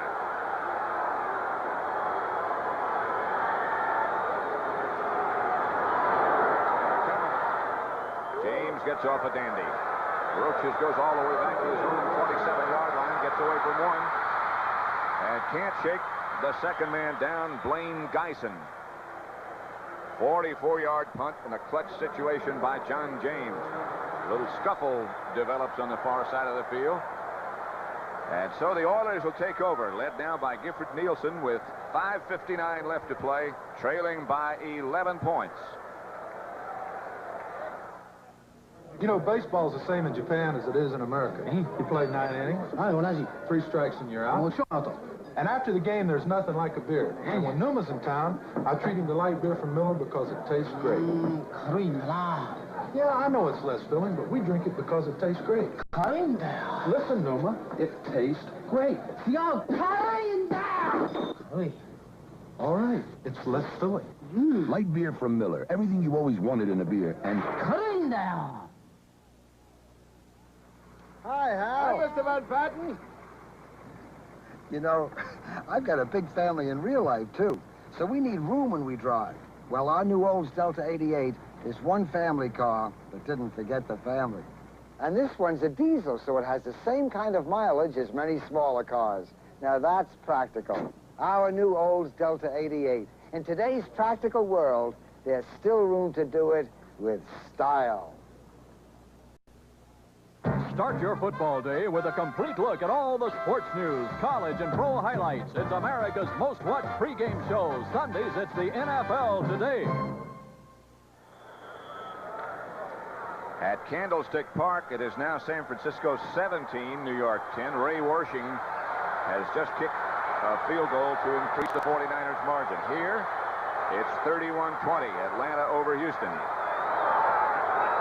Nielsen drops to throw. Good protection. Nielsen lobs. Great catch by Mike Balder. No, indeed, this one's not over. Kenny Johnson made the stop. It's been a long time since Gifford Nielsen has played, but we remember that playoff game against the San Diego Chargers, and he was the starting quarterback and won that one. Look at this throw. It's a layer pass. Now watch, it's right between the first layer and the second layer. You see it's over Al Richardson and in front of Kenny Johnson. Perfect place that it had to be. 31 yards on that pass completion. A first down in Atlanta territory. 5:16 left to play now. Line of scrimmage, the 42. Draw play, Earl Campbell. Campbell barrels down for 11 yards. Stopped by Buddy Curry. Campbell now 85 yards and 17 carries. Earl looks like he's looking for something out there. You know, it's funny how you make a change in quarterbacks, and sometimes it just picks up the whole team. It really has nothing to do with the other quarterback, but it's like everyone says, well, we're starting all over again. Let's start from scratch. Oilers get a break here. Campbell was close enough to a first down for measurement, and with that, they stop the clock. 5:01 left to play. The line of scrimmage, the 32. Oilers now starting to move. And the clock is starting to move. Yeah, quickly. A lot of people have departed the Astrodome already. They might be sorry. Nielsen quickly. Looked to Burrow. Almost picked off by Buddy Curry, who knocked it down. I'll tell you, had Buddy Curry not hit that one, no, Burrow was open and running through the secondary. That could have been awfully close to being a score. That was a great play by Buddy Curry. He made a great one on Monday night to lock up that contest for the Falcons. They turned it 35 yards for a touchdown. They won by 1.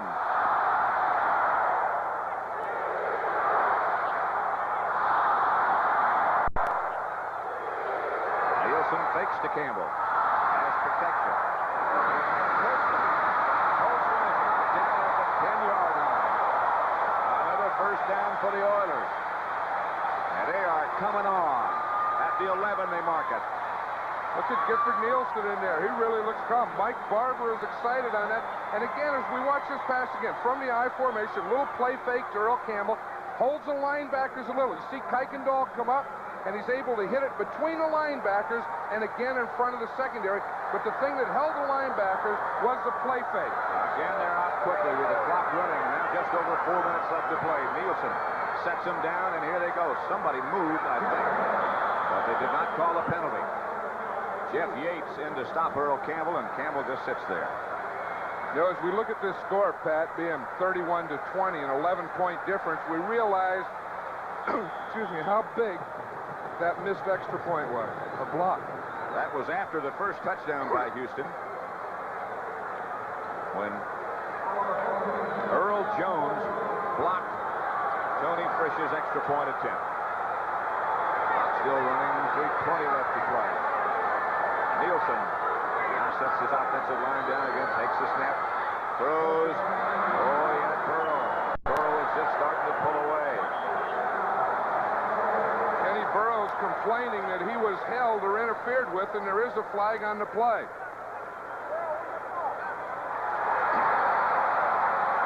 Kenny Burrow called that one for us, Pat.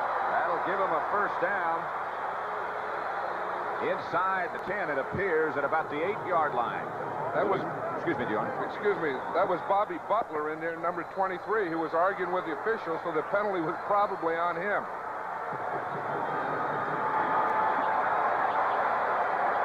Holding, number 37 defense, first down.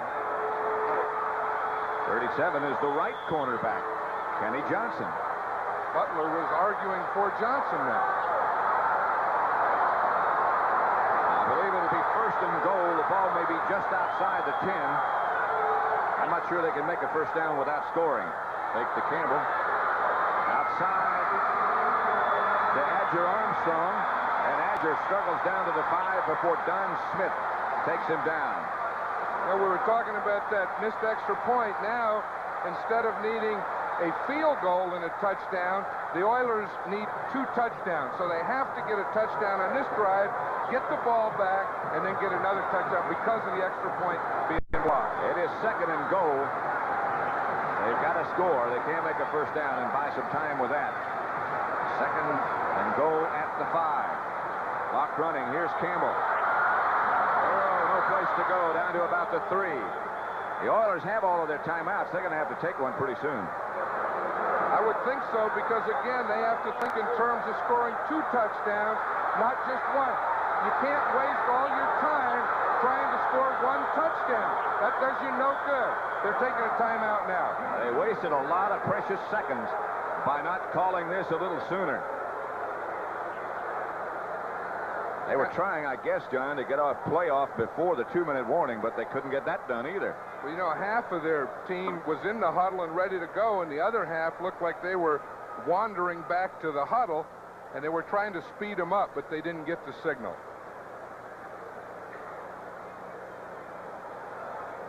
Tonight on CBS starts off with 60 Minutes.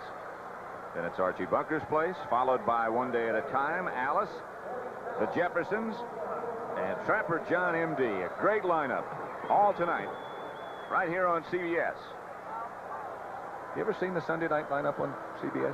I love that Sunday night. You know, I always told you that Alice is one of my favorite shows. You know, Mel, he used to be a linebacker. It shows. 3rd and 4 at the 4. 3rd and goal at the 4, or more correctly. Clock stopped by that timeout. Gifford Nielsen came in and looked very, very good. And replacing Kenny Stabler.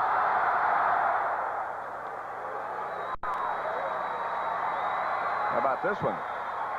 There was 24-3 at one time, then 24-5, and now Oakland has taken the lead in the 4th quarter, 25-24.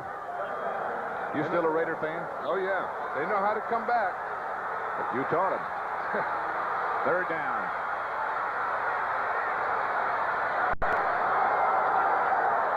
Nielsen outside quickly, submariner. Carver struggling. He might have gotten a yard out of that. Trying to break loose, and down to tackle him was Bobby Butler. Not very big, but as you could tell by that, strong. And that was a big, big tackle, because now that gets us to the 2-minute warning. And Houston had a wasted timeout and didn't score. And remember, the Atlanta lead is 11. A field goal and a touch won't do it.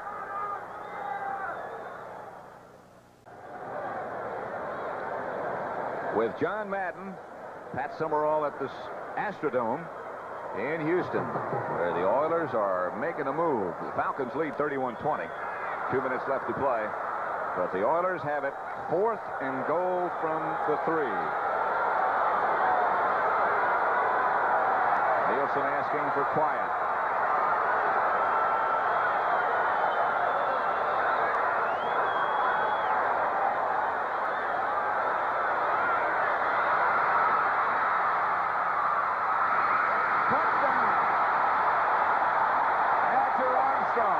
He wasn't throwing the ball to him. He was throwing it to Kenny Burrow, who was coming across behind him. Edger Armstrong jumped up and got the touchdown.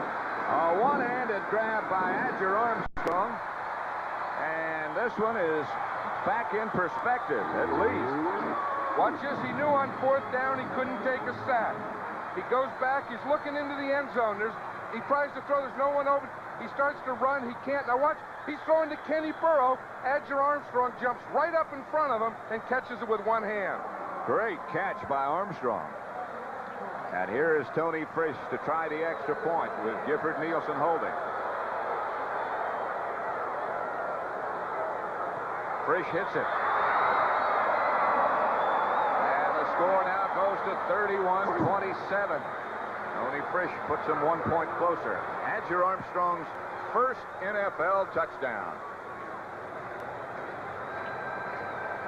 Look at that difference now. Instead of being a 3-point difference, it's a 4-point difference. When that extra point was